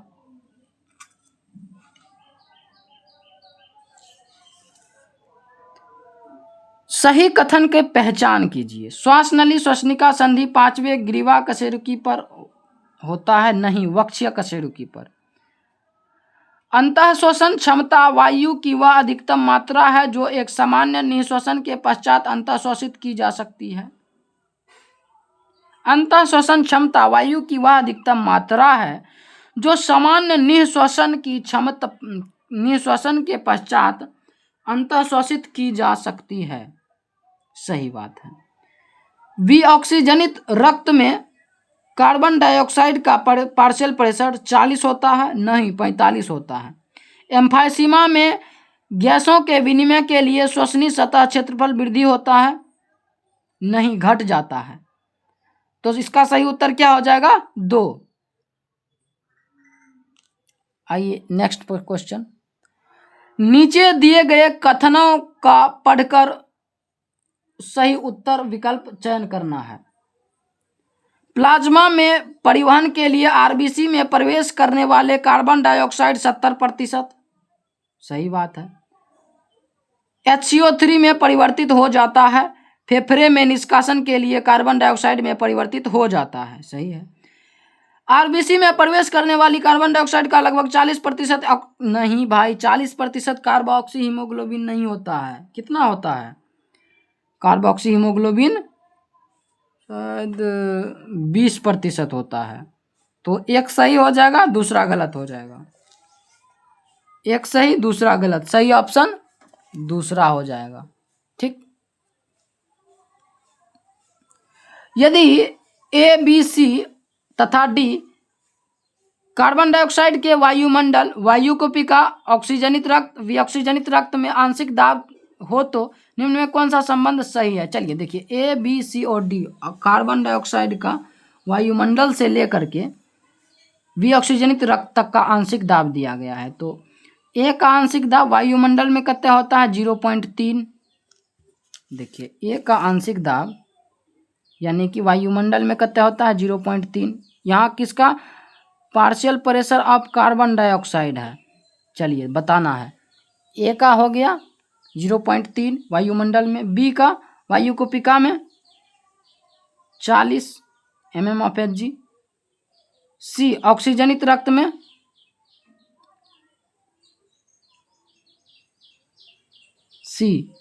ऑक्सीजनित रक्त में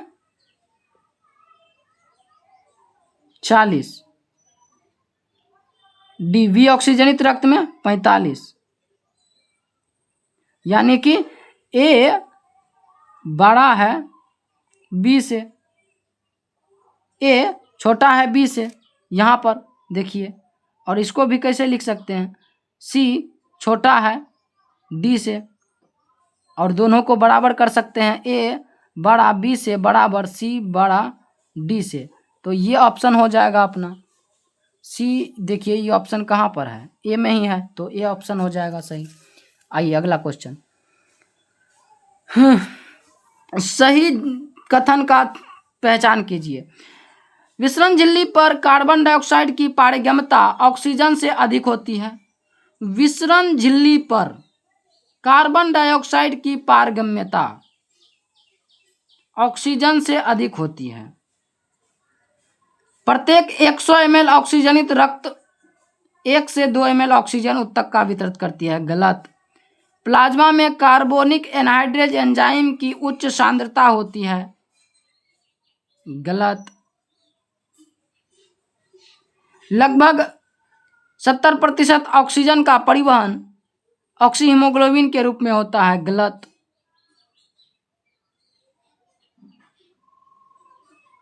तो 77 का एक ही होगा, क्योंकि विसरण झिल्ली पर कार्बन डाइऑक्साइड की पारगम्यता ऑक्सीजन से अधिक होती है।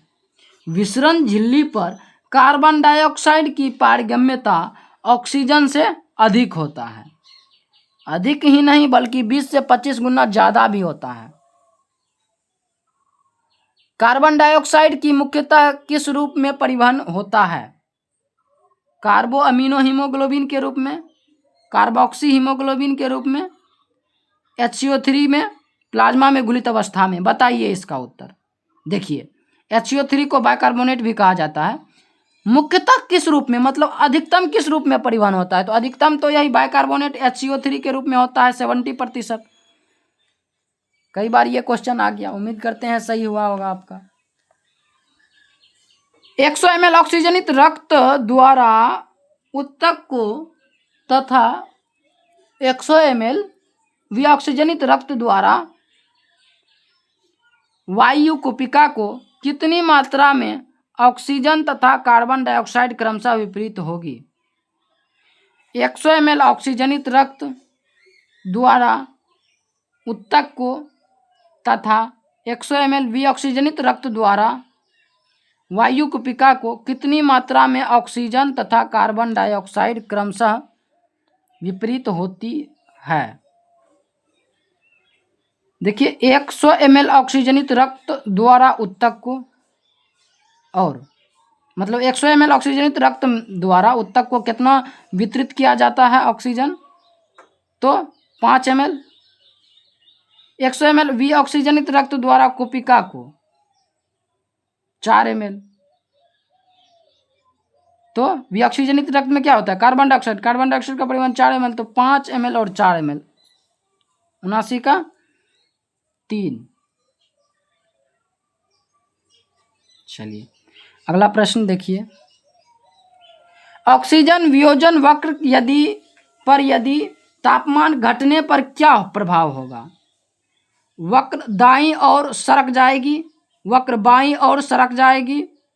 ऑक्सीजन वियोजन वक्र पे यदि तापमान घट रहा है मतलब कि ऑक्सीजन लोड हो रहा है, कार्बन डाइऑक्साइड घट रहा है, तब क्या होगा, वक्र दाईं ओर सरक जाएगी, गलत बात है। वक्र बाईं ओर सरक जाएगी, सही बात है। वक्र सीधी रेखा में हो जाएगी, गलत।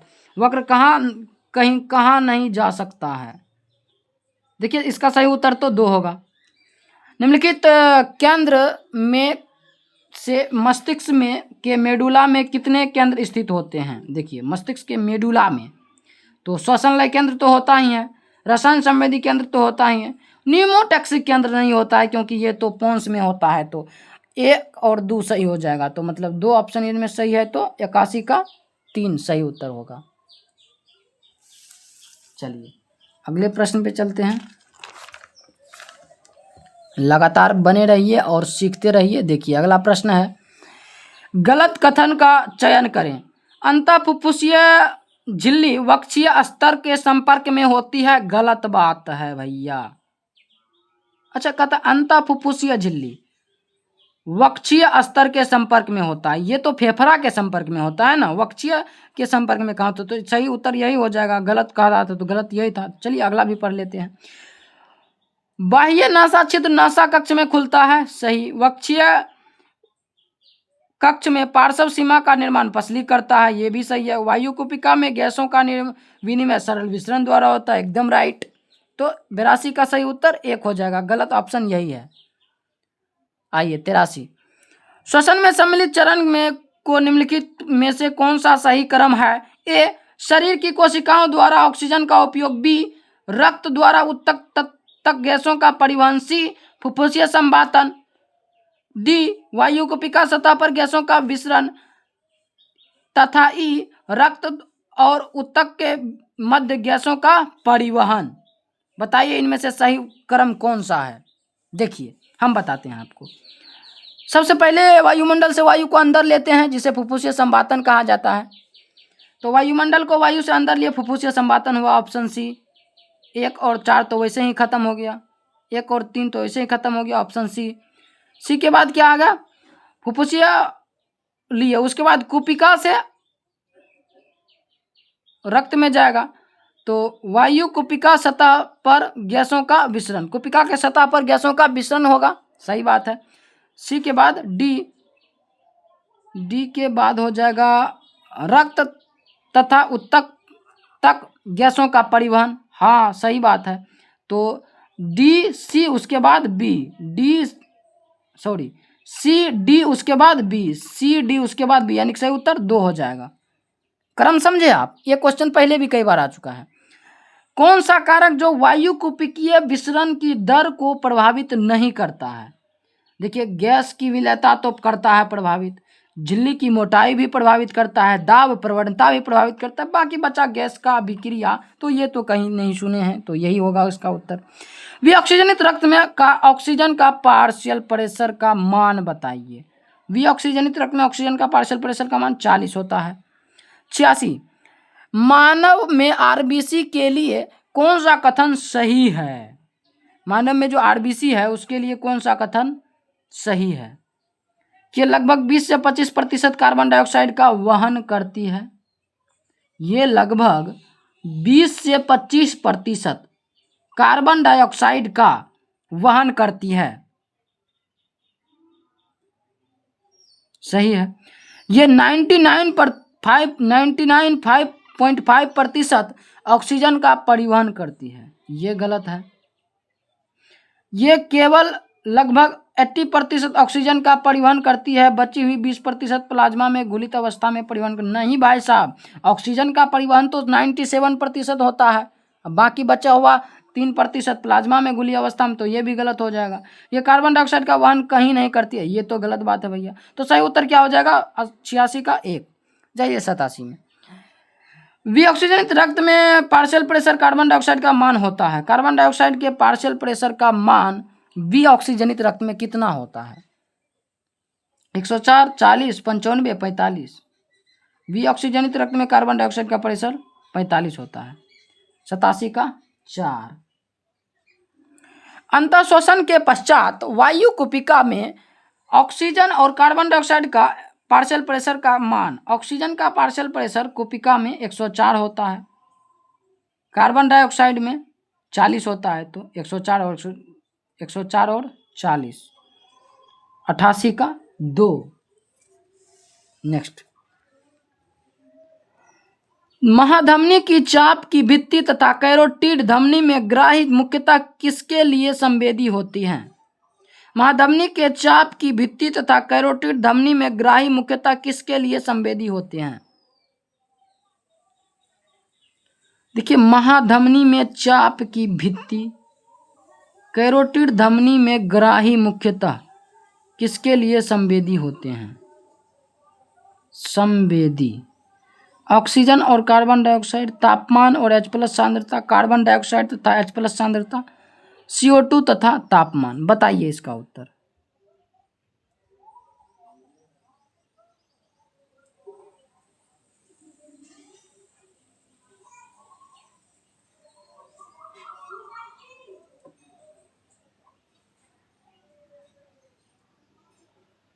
इसका सही उत्तर होगा कार्बन डाइऑक्साइड और H+ सांद्रता।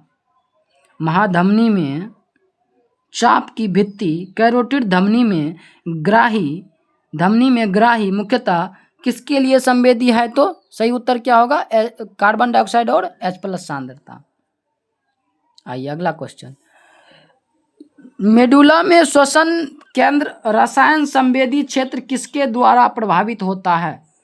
मेडुला में श्वसन केंद्र रसायन संवेदी क्षेत्र किसके द्वारा प्रभावित होता है? मेडुला में श्वसन केंद्र रसायन संवेदी क्षेत्र किसके द्वारा प्रभावित होता है? निम्न कार्बन डाइऑक्साइड H+ आयन, निम्न ऑक्सीजन H+ आयन, उच्च कार्बन डाइऑक्साइड H+ आयन। हाँ, ये लग रहा है सही होगा, उच्च O2 और H+ आयन। ऑप्शन 3 सही होगा। हाँ, ऑप्शन 3 सही है। चलिए अगला प्रश्न। मस्तिष्क में श्वसन केंद्र का उद्दीपन किसके द्वारा होता है? शरीरीय रक्त में कार्बन डाइऑक्साइड की सांद्रता से, आलिंदी रक्त में ऑक्सीजन की सांद्रता से, आलिंदी रक्त में कार्बन डाइऑक्साइड की सांद्रता से, शरीरीय रक्त में ऑक्सीजन की सांद्रता से। तो आलिंदी रक्त में कार्बन डाइऑक्साइड की सांद्रता से। ध्यान रखिएगा इस बात का, भूलिएगा मत कि मस्तिष्क में श्वसन केंद्र का उद्दीपन आलिंदी रक्त में कार्बन डाइऑक्साइड की सांद्रता से होता है। मस्तिष्क में श्वसन केंद्र का उद्दीपन आलिंदी रक्त द्वारा कार्बन डाइऑक्साइड की सांद्रता से होता है, भूलिएगा मत। एम्फाइसीमा में से असंबंधित है, मतलब जो एम्फाइसीमा रोग होता है उससे असंबंधित, मतलब संबंध नहीं रखता है। जो एम्फाइसीमा रोग होता है, जिसको वातस्फीति भी कहते हैं, धूम्रपान से होता है। चिरकालिक रोग है, श्वसनीय सतह को घटा देता है। श्वसनीय संकुचन, ये गलत हो जाएगा, यानी कि इसका सही उत्तर 4 हो जाएगा। एक श्रमिक बिना मास्क लगाए कई सालों से एक कोयले की खदान में काम कर रहा है, तो उसमें सबसे ज्यादा संभावना क्या होगी? कोई श्रमिक है, वो बिना मास्क लगाए कई सालों से कोयले के खदान में काम कर रहा है, तो इनमें से सबसे ज्यादा उनमें क्या होने की संभावना है? फेफड़े के ऊतक में फाइब्रोसिस, श्वसनी की शोथ, सांस लेते समय खर्रा खर्रा की आवाज और एलर्जी, क्या होने की संभावना है? देखिए, श्वसनी शोथ तो इसमें होता है जिसमें कि श्वसनी और श्वसनिकाएं खराब हो जाती है, जिसे अस्थमा कहते हैं, सूजन हो जाता है उसमें। सांस लेते में खर्रा खर्रा की आवाज, घर घर की आवाज उसी में आती है। एलर्जी भी वही करता है, यानी कि ये तीनों तो होगा नहीं, ऑप्शन ही बचा फेफड़े के ऊतक में फाइब्रोसिस होना। हाँ, ये सही है। नेक्स्ट, श्वसन लय केंद्र कहाँ स्थित होता है? हम सभी को पता है मेडुला में होता है, बहुत आसान क्वेश्चन था। श्वास प्रभावी केंद्र कहाँ स्थित होता है? तो पोंस में होता है श्वास प्रभावी केंद्र, जिसमें कि ये आता था अपना, उसको क्या कहते हैं, नेक्टूरियस करके कुछ था, वो वाला। हाँ, न्यूमोटैक्सिक सेंटर, पोंस में श्वसन प्रभावी केंद्र कहाँ होता है? पोंस में क्या होता है? Pneumotaxic centre. मेडुला में कौन सा केंद्र पाए जाते हैं? रसायन संवेदी क्षेत्र, श्वास प्रभावी केंद्र, गलत। रसायन संवेदी क्षेत्र, श्वसन लय केंद्र, हाँ ये सही है। 102 का ऑप्शन 2। 103 निम्नलिखित वाक्यों को सही विकल्प का चयन कर पूर्ण करें। वह महाधमनी चाप तथा कैरोटिड धमनी से संबंधित ग्राही 1 तथा 2 में सांद्रता परिवर्तन की पहचान कर सकती है तथा निदानात्मक क्रिया के लिए 3 को आवश्यक संकेत भेजती है। देखिए, निदानात्मक क्रिया के लिए 3 को यानी कि कहीं ना कहीं संकेत भेजता है। महाधमनी चाप तथा कैरोटिड धमनी से संबंधित ग्राही क्या है? ऑक्सीजन या कार्बन डाइऑक्साइड की सांद्रता की पहचान करें। कार्बन डाइऑक्साइड प्लस H+ सांद्रता और लय केंद्र। सही उत्तर 103 का 2। चलिए अगला क्वेश्चन। निम्न कथन को ध्यान से पढ़कर सही विकल्प का चयन करना है। कथन 1, श्वसन की दर का नियमन मेडुला ऑब्लांगेटा में स्थित श्वसन लय केंद्र द्वारा होता है। सही बात है। रक्त में कार्बन डाइऑक्साइड की स्तर को परिवर्तन श्वसन की दर को नियंत्रित करता है। ये भी सही है, यानी कि ऑप्शन 2 और 1 और 2 दोनों सही है। ऑप्शन 1 और 2 दोनों सही है। निम्न में कौन सा केंद्र मेडुला में नहीं पाया जाता है? वमन केंद्र पाया जाता है, श्वास प्रभावी केंद्र नहीं पाया जाता है, रसायन संवेदी केंद्र पाया जाता है, श्वसन केंद्र लय केंद्र पाया जाता है। मेडुला में नहीं पाया जाने वाला केंद्र क्या है? नीमोटैक्सिक केंद्र, क्योंकि यह कहाँ पाया जाता है? पोन्स में पाया जाता है। एम्फाइसीमा यानी कि वातस्फीति एक अवस्था है जो निम्न परिमाण के फलस्वरूप प्राप्त होता है। हाँ, धूम्रपान करने से प्राप्त होता है। शराब का सेवन नहीं, नशे की लत नहीं, रक्त की ऑक्सीजन वहन क्षमता में कमी, यानी कि 106 का सही उत्तर धूम्रपान हो जाएगा। 1, मेडुला में रसायन संवेदी क्षेत्र किसके प्रति संवेदी होता है? H+ के प्रति, CO2 के प्रति, H+ और CO2 दोनों के प्रति, ऑक्सीजन के प्रति। देखिए, मेडुला में जो संवेदी क्षेत्र होता है वो तो H+ और CO2 के प्रति संवेदी होता है। नीचे कुछ श्वसनीय विकार दिए गए हैं, इसमें व्यावसायिक श्वसनीय विकार को छांट करके अलग करना है। देखिए, कोलियोराइजा तो एक सामान्य जुकाम है, SARS तो है ही नहीं। सिलिकोसिस जो सिलिका होता है, जो पत्थर तोड़ने वाला कारखाना होता है, जो पत्थर तोड़ा जाता है जहाँ पर, उस क्षेत्र को कहते हैं सिलिका। वहाँ पे सिलिकोसिस बीमारी हो जाता है, इसीलिए सिलिका हो जाएगा श्वसनीय विकार व्यावसायिक वाला। अब एस्बेस्टोसिस, हाँ एस्बेस्टोसिस भी एस्बेस्टर के द्वारा फैलता है, तो इसके लिए इसको व्यावसायिक रोग है। तो 3 और 4 हो जाएगा। एम्फाइसीमा तो होगा नहीं, क्योंकि ये तो वातस्फीति धूम्रपान के कारण होता है। तो 3 और 4 सही उत्तर हो जाएगा। 3 और 4 किस ऑप्शन में है देख लीजिए, तीसरा ऑप्शन में। अगला प्रश्न, निम्न में कौन सा कथन सही है? अंतः श्वसन के समय बाह्य अंतरपर्शुकी पेशियां तथा डायफ्राम संकुचित होता है। देखिए, अंतः श्वसन के समय बाह्य अंतरपर्शुकी पेशियां तथा डायफ्राम संकुचित होता है। अंतः श्वसन, जब सांस को अंदर ग्रहण करते हैं तो बाह्य अंतरपर्शुकी पेशियां और डायफ्राम का संकुचन होता है। ये सही बात है या गलत बात है, बताइए। अगला, साइनोसिस का मतलब वायुकुपिका का चिपकना है। यूपनिया धीमा श्वसन है। मानव कोरोना वायरस द्वारा कोलियोराइजा होता है। सब गलत है भाई, सिर्फ एक को छोड़ के, क्योंकि हम लोग जानते हैं जब अंतर श्वसन करते हैं तो EICM जो है, जो एक्सटर्नल अंतरपर्शुक पेशियां है, और जो डायफ्राम है वो दोनों संकुचित होता है और डायफ्राम चपटा हो जाता है और अग्र पश्च भाग का आयतन बढ़ जाता है और वक्षीय आयतन भी बढ़ जाता है और उरोस्थी और पसलियां बाहर की ओर आ जाती है और फुफ्फुसीय दाब कम हो जाता है और अंतः श्वसन संपन्न हो जाता है। यानी कि 109 का सही उत्तर 1 नंबर हो जाएगा ऑप्शन। आइए अगला क्वेश्चन पे चलते हैं।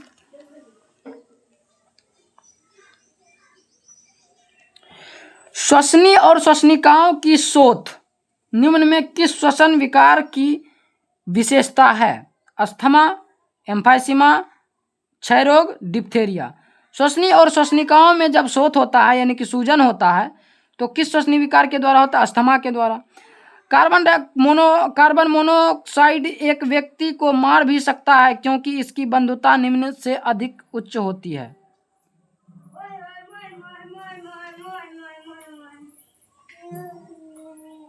हीमोग्लोबिन धूम्रपान निम्न में किस एक श्वसनीय विकार से नजदीकी रूप से संबंधित है?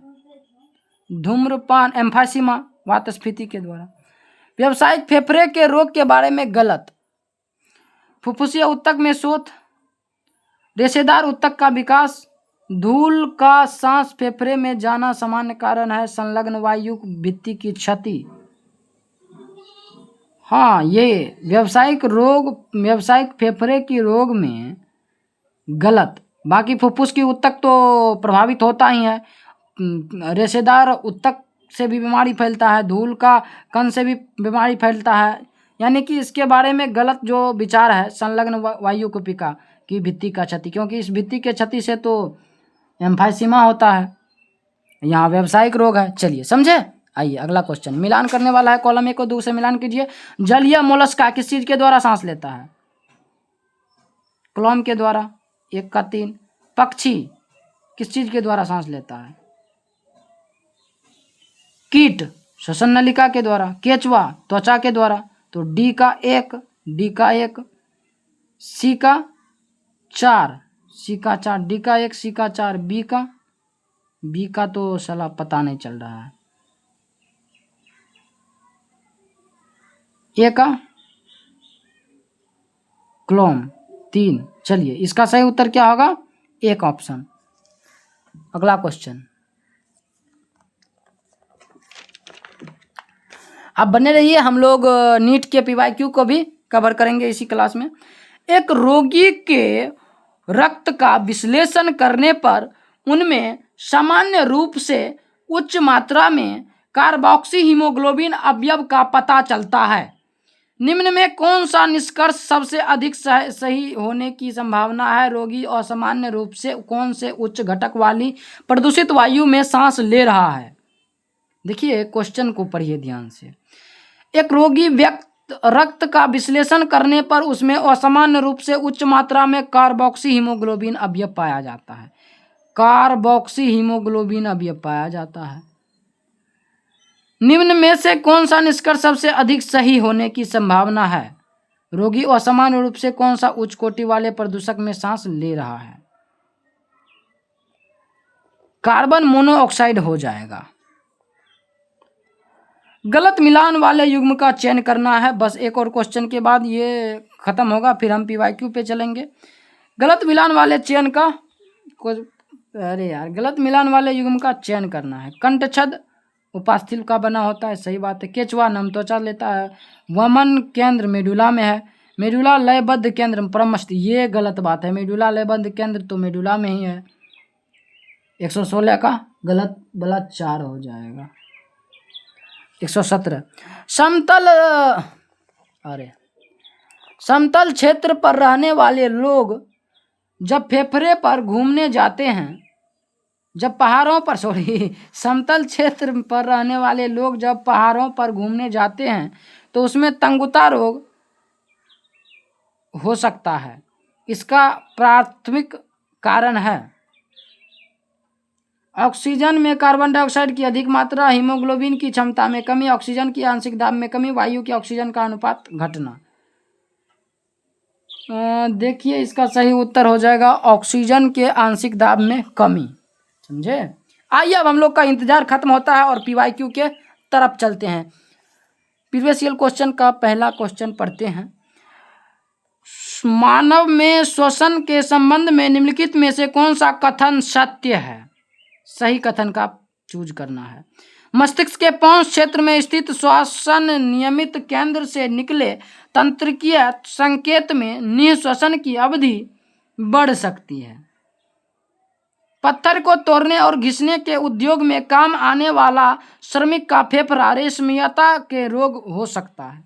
लगभग 90% कार्बन डाइऑक्साइड का वहन हीमोग्लोबिन द्वारा कार्बोक्सी हीमोग्लोबिन के रूप में होता है। सिगरेट से धूम्रपान में से श्वसनिकाओं के शोथ पैदा हो सकता है। चलिए सही उत्तर का चयन करना है, करिए सही उत्तर का चयन। मस्तिष्क के पौंस क्षेत्र में श्वसन नियमित केंद्र से निकलने, देखिए मस्तिष्क के पौंस क्षेत्र में श्वसन नियमित केंद्र नहीं होता है। मस्तिष्क के पौंस क्षेत्र में श्वसन प्रभावी केंद्र मौजूद जरूर होता है, तो एक का गलत हो गया। पत्थर को तोड़ने और घिसने के उद्योग में काम करने वाले व्यक्ति को फेफड़े की रेशमिता का रोग हो सकता है, ये सही है। लगभग 90% कार्बन डाइऑक्साइड का वहन हीमोग्लोबिन द्वारा कार्बोक्सी हीमोग्लोबिन के रूप में होता है, गलत बात है भैया, 90% नहीं बल्कि 70%। सिगरेट के धूम्रपान से श्वसनिका का शोथ पैदा हो सकता है, गलत बात है, एम्फाइसीमा होता है, श्वसनिका शोथ नहीं होता है। तो इसका सही उत्तर क्या हो जाएगा? ऑप्शन 2। अगला प्रश्न पढ़िए। नीचे दिया गया चित्र मानव के फेफड़े के छोटे भाग को प्रदर्शित करता है, बिल्कुल सही बात है। जहां गैस का विनिमय होता है, सही नामांकन ABCD को उनके कार्य के अनुसार सही सम्मिलित उत्तर चुनिए। ए क्या है? कुपिकीय भित्ति। सी क्या है? आधार या झिल्ली। डी क्या है? रक्त। बी क्या है? केशिका। चलिए देखिए, सही सुमिलित करना है। सी धमनी कोशिका। सी धमनी कोशिका नहीं भाई। ए कुपिकीय भित्ति। ए कुपिकीय भित्ति सही। गैसीय विनिमय का मुख्य जगह, हाँ ये कह सकते हैं। डी कोशिकीय भित्ति, ऑक्सीजन और कार्बन डाइऑक्साइड का मुख्य भित्ति। डी कोशिकीय भित्ति नहीं, ये तो RBC है। बी लाल रुधिर कोशिका। बी लाल रुधिर नहीं, ये तो केशिका है। यानी कि सही उत्तर क्या हो जाएगा? ऑप्शन दूसरा, कुपिकीय भित्ति, जो गैसों का विनिमय का मुख्य जगह है। दो का सही उत्तर 2 हो जाएगा। रक्त द्वारा अवशोषित कार्बन डाइऑक्साइड का लगभग 70% भाग फेफड़े तक परिवहन कैसे होता है? बाइकार्बोनेट आयन के रूप में, सही बात है। गैस के अणुओं की घुली हुई अवस्था के रूप में, गलत। लाल रक्त कणिकाओं के संबंध में, गलत। कार्बोक्सी हीमोग्लोबिन के रूप में, गलत। यानी कि सही उत्तर क्या हो जाएगा? 1। बाइकार्बोनेट के रूप में 70% कार्बन डाइऑक्साइड का परिवहन होता है। कई बार ये क्वेश्चन आ गया, आप ध्यान रखिएगा इसका, यानी कि इंपॉर्टेंट है। उस फुफ्फुसिया रोग का नाम बताइए जिसमें कुपिकीय भित्ति के क्षय हो जाने के कारण गैसीय विनिमय में शामिल कुपिकीय सतह क्षेत्र बहुत कम हो जाता है। उस फुफ्फुसिया रोग का नाम बताइए जिसमें कुपिकीय भित्ति का क्षय हो जाने के कारण गैस का विनिमय शामिल कुपिकीय सतही क्षेत्र बहुत कम हो जाता है। हमें लगता है वात स्फीति इसका उत्तर हो जाएगा। 4 का क्या हो जाएगा? वात स्फीति, जिसको कि एम्फाइसीमा भी कहा जाता है।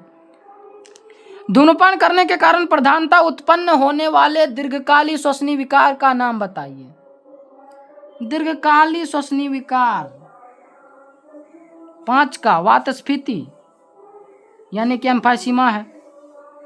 अस्थमा के कारण क्या होता है? श्वसनीय श्वास नली में की शोथ, फेफड़े की भीतरी पानी एकत्रित हो जाना, फेफड़े का जीवाणु संक्रमण, फेफड़े का मास्ट कोशिका की एलर्जी अभिक्रिया। एम्फाइसीमा का कारण बताना है, सॉरी अस्थमा, यानी कि अस्थमा का कारण बताइए।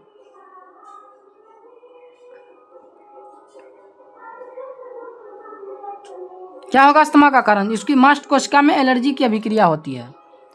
चलिए अगला क्वेश्चन पढ़िए। रुधिर के पीएच में होने वाली कमी के कारण ऑक्सीजन के साथ हीमोग्लोबिन की बंधुता घट जाती है, यकृत द्वारा बाइकार्बोनेट का निष्कासन होने लगेगा, हृदय स्पंदन की दर कम हो जाएगी, मस्तिष्क में रुधिर आपूर्ति कम हो जाएगा। रुधिर के पीएच में होने वाली कमी के कारण, जो रुधिर है उसके पीएच में होने वाले कमी के कारण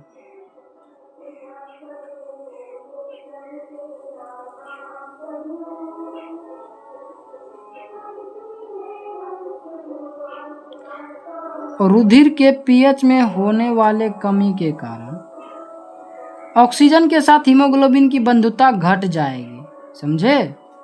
क्योंकि पीएच ज़्यादा होना चाहिए ना, इसलिए ऑक्सीजन के साथ हीमोग्लोबिन की बंधुता घट जाता है।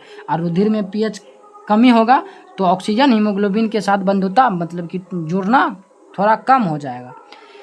सांस लेने के बीच फेफड़े चिपक जाती नहीं चिपक जाती है और थोड़ी बहुत हवा फेफड़े में सदा बनी रहती है जिससे बाहर नहीं निकाल सकता है, क्योंकि ऐसा क्या कारण है बताइए? फेफड़े के बीच ऋणात्मक दाब होती है, ऋणात्मक अंतःफुफ्फुसीय दाब होती है जो फेफड़े की भित्ति का एक दूसरे से खींचती रहती है। धनात्मक अंतःफुफ्फुसीय दाब होती है, फेफड़े के भीतर का दाब वायुमंडल के दाब से अधिक होता है। इसका उत्तर क्या होगा? ऋणात्मक अंतःफुफ्फुसीय दाब होता है। सही बात है, जो फेफड़े की भित्ति को एक दूसरे से दूर खींचती है। देखिए, जब वायुमंडल का दाब अधिक होता है तो फेफड़े का दाब कम होता है, तो अंतः शोषण हो जाता है, और जो वायु अंदर आता है वो अंदर ही रह जाता है, क्योंकि जो ER भी होता है वो 1100 से 1000 तक ही होता है, 1000 से 1100 तक होता है। लेकिन जो IR भी होता है, जितना हम शोषण लेते हैं 2500 से 3000 तक, उतना बाहर नहीं छोड़ते हैं, इसलिए। अगला प्रश्न, फेफड़े की कुपिका में ऑक्सीजन का आंशिक दाब होता है। फेफड़े की जो कुपिका है उसमें ऑक्सीजन का आंशिक दाब कितना होता है? रुधिर में ऑक्सीजन का आंशिक दाब के बराबर होता है।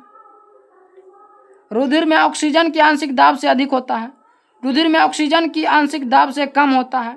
कार्बन डाइऑक्साइड की आंशिक दाब से कम होता है। सोचिए और जवाब दीजिए। PYQ है 2016 का।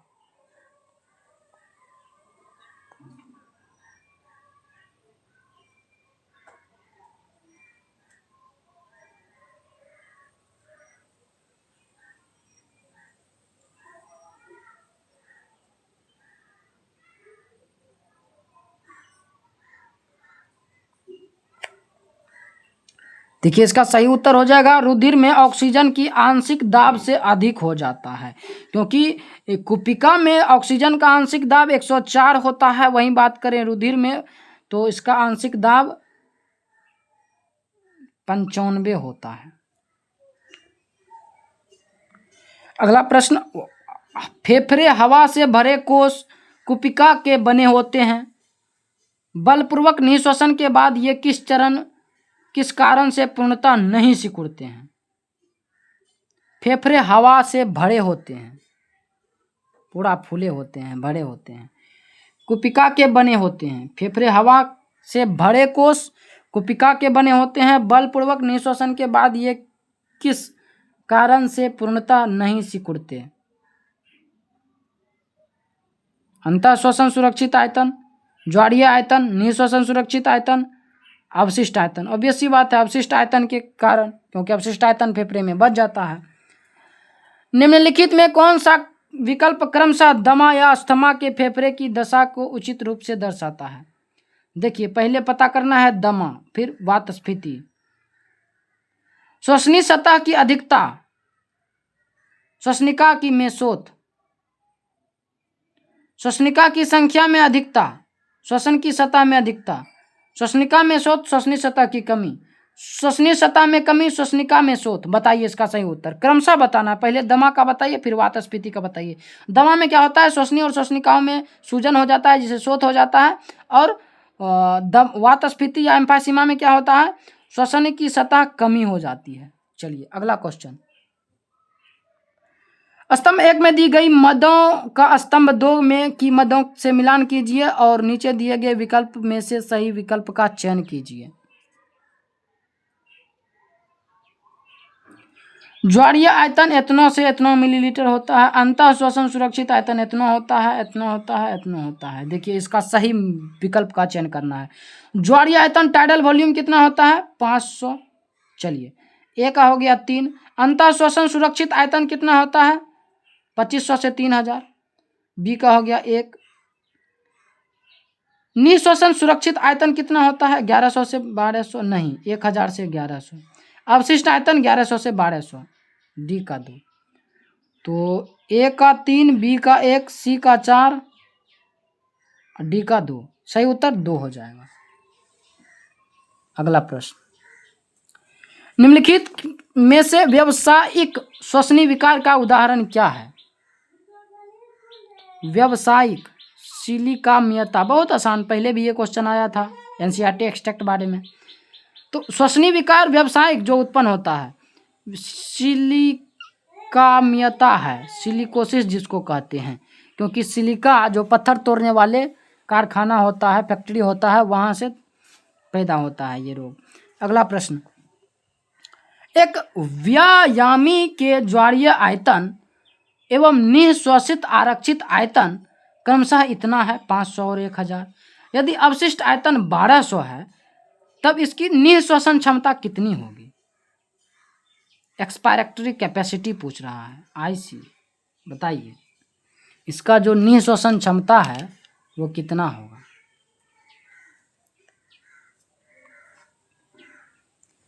देखिए इस क्वेश्चन को सॉल्व करते हैं पहले। ज्वारीय आयतन यानी कि टाइडल वॉल्यूम, ठीक, जिसका मान 500 है। ज्वारीय आयतन का मान कितना है? 500 है। और निःश्वसन क्षमता 1000, ठीक है। यदि अवशिष्ट क्षमता 1200 है, जो बचा है फेफड़े में, इसकी निःश्वसन क्षमता, तो निःश्वसन क्षमता कितना हो जाएगा? निःश्वसन क्षमता में किस चीज़ को जोड़ते हैं? ERV और टाइडल वॉल्यूम। यहाँ पे टाइडल वॉल्यूम 500 है, ERV का मान 1100 से 1200 होता है। 1000 मान लेते हैं प्लस 500, कितना हो जाएगा? 1500 हो जाएगा। यानी कि निःश्वसन क्षमता कितना होगा? 1500, ठीक। 14 का 1।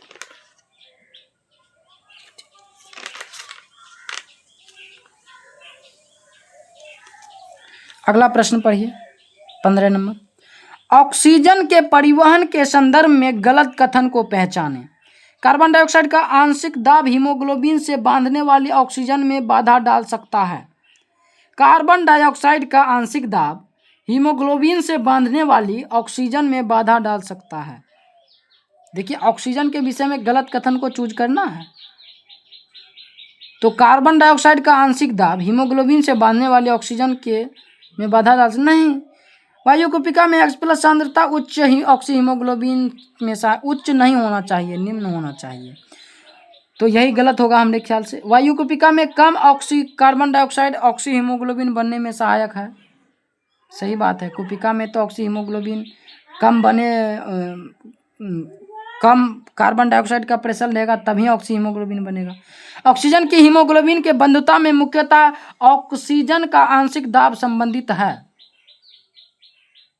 सही है, यानी कि 15 का सही उत्तर 2 हो जाएगा।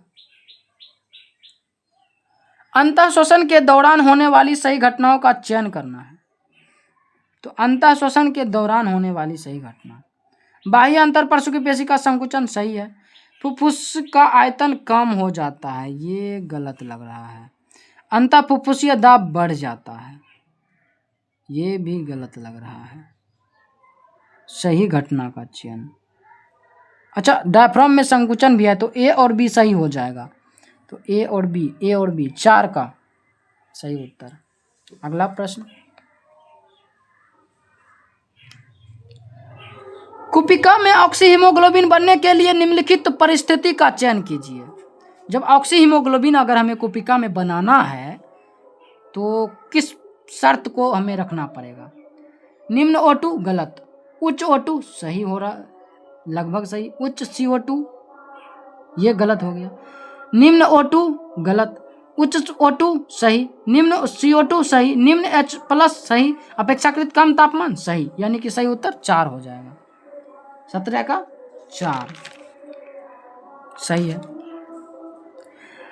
कुपिका में ऑक्सीजन और कार्बन डाइऑक्साइड का आंशिक दाब mmHg में। कुपिका में ऑक्सीजन का पार्शियल प्रेशर कितना होता है? कुपिका में ऑक्सीजन का पार्शियल प्रेशर 104 होता है ना, और कार्बन डाइऑक्साइड का 40, यानी कि सही उत्तर 4। अगला प्रश्न, निम्न में कौन सा कार्य श्वसन तंत्र के चलन भाग का नहीं है? ध्यान से पढ़िए, नहीं है। अंतःश्वसित वायु को आर्द्र करता है, सही है। अंतःश्वसित वायु को तापमान के शरीर ताप तक लाता है, ये भी सही है। ऑक्सीजन और कार्बन डाइऑक्साइड के विसरण के लिए सतह कणों से तक मुक्त करता है, ये गलत है, क्योंकि ये तो कुपिकीय यानी कि विनिमय भाग का काम है, ये तो श्वसन तंत्र का भाग का काम चलन भाग का पूछा है। अंतःश्वसित वायु को बाहर कणों से मुक्त करता है, ठीक है। यानी कि इसमें से गलत कथन कौन हो जाएगा? तीसरा, यानी कि 19 का सही उत्तर 3 हो जाएगा।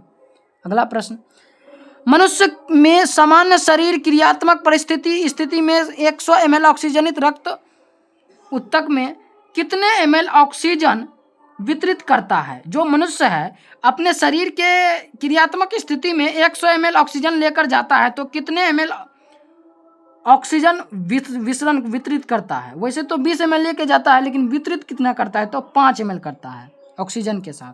नेक्स्ट क्वेश्चन 2023 का, फुफ्फुस की जैव क्षमता यानी कि वाइटल कैपेसिटी पूछ रहा है, तो ERV IRV TB हो जाएगा। ERV IRV TB यानी कि सही ऑप्शन पहला ही हो जाएगा, बाकी सब तो गलत ही होना चाहिए। चलिए, उम्मीद करते हैं इस क्लास में हम लोगों ने जो PYQ कवर किया और NCERT का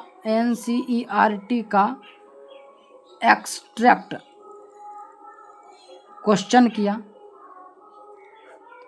ये दोनों बहुत ज़्यादा मात्रा में क्वेश्चन था। लगभग 150 क्वेश्चन हम लोगों ने, लगभग 150 क्वेश्चन तक पहुंचा, हम लोगों ने कवर किया। उम्मीद करते हैं क्लास समझ में आया होगा। जिस क्वेश्चन को समझ में नहीं आया है, जेमिनी, ChatGPT, गूगल सभी से स्क्रीनशॉट लेकर के समझिए और बाकी पढ़ते रहिए। हमारे चैनल के साथ जमे रहिए, जुड़े रहिए, क्योंकि अपना सीखना और जीतना सुनिश्चित है। जल्दी मिलते हैं अगले क्वेश्चन के दुनिया में।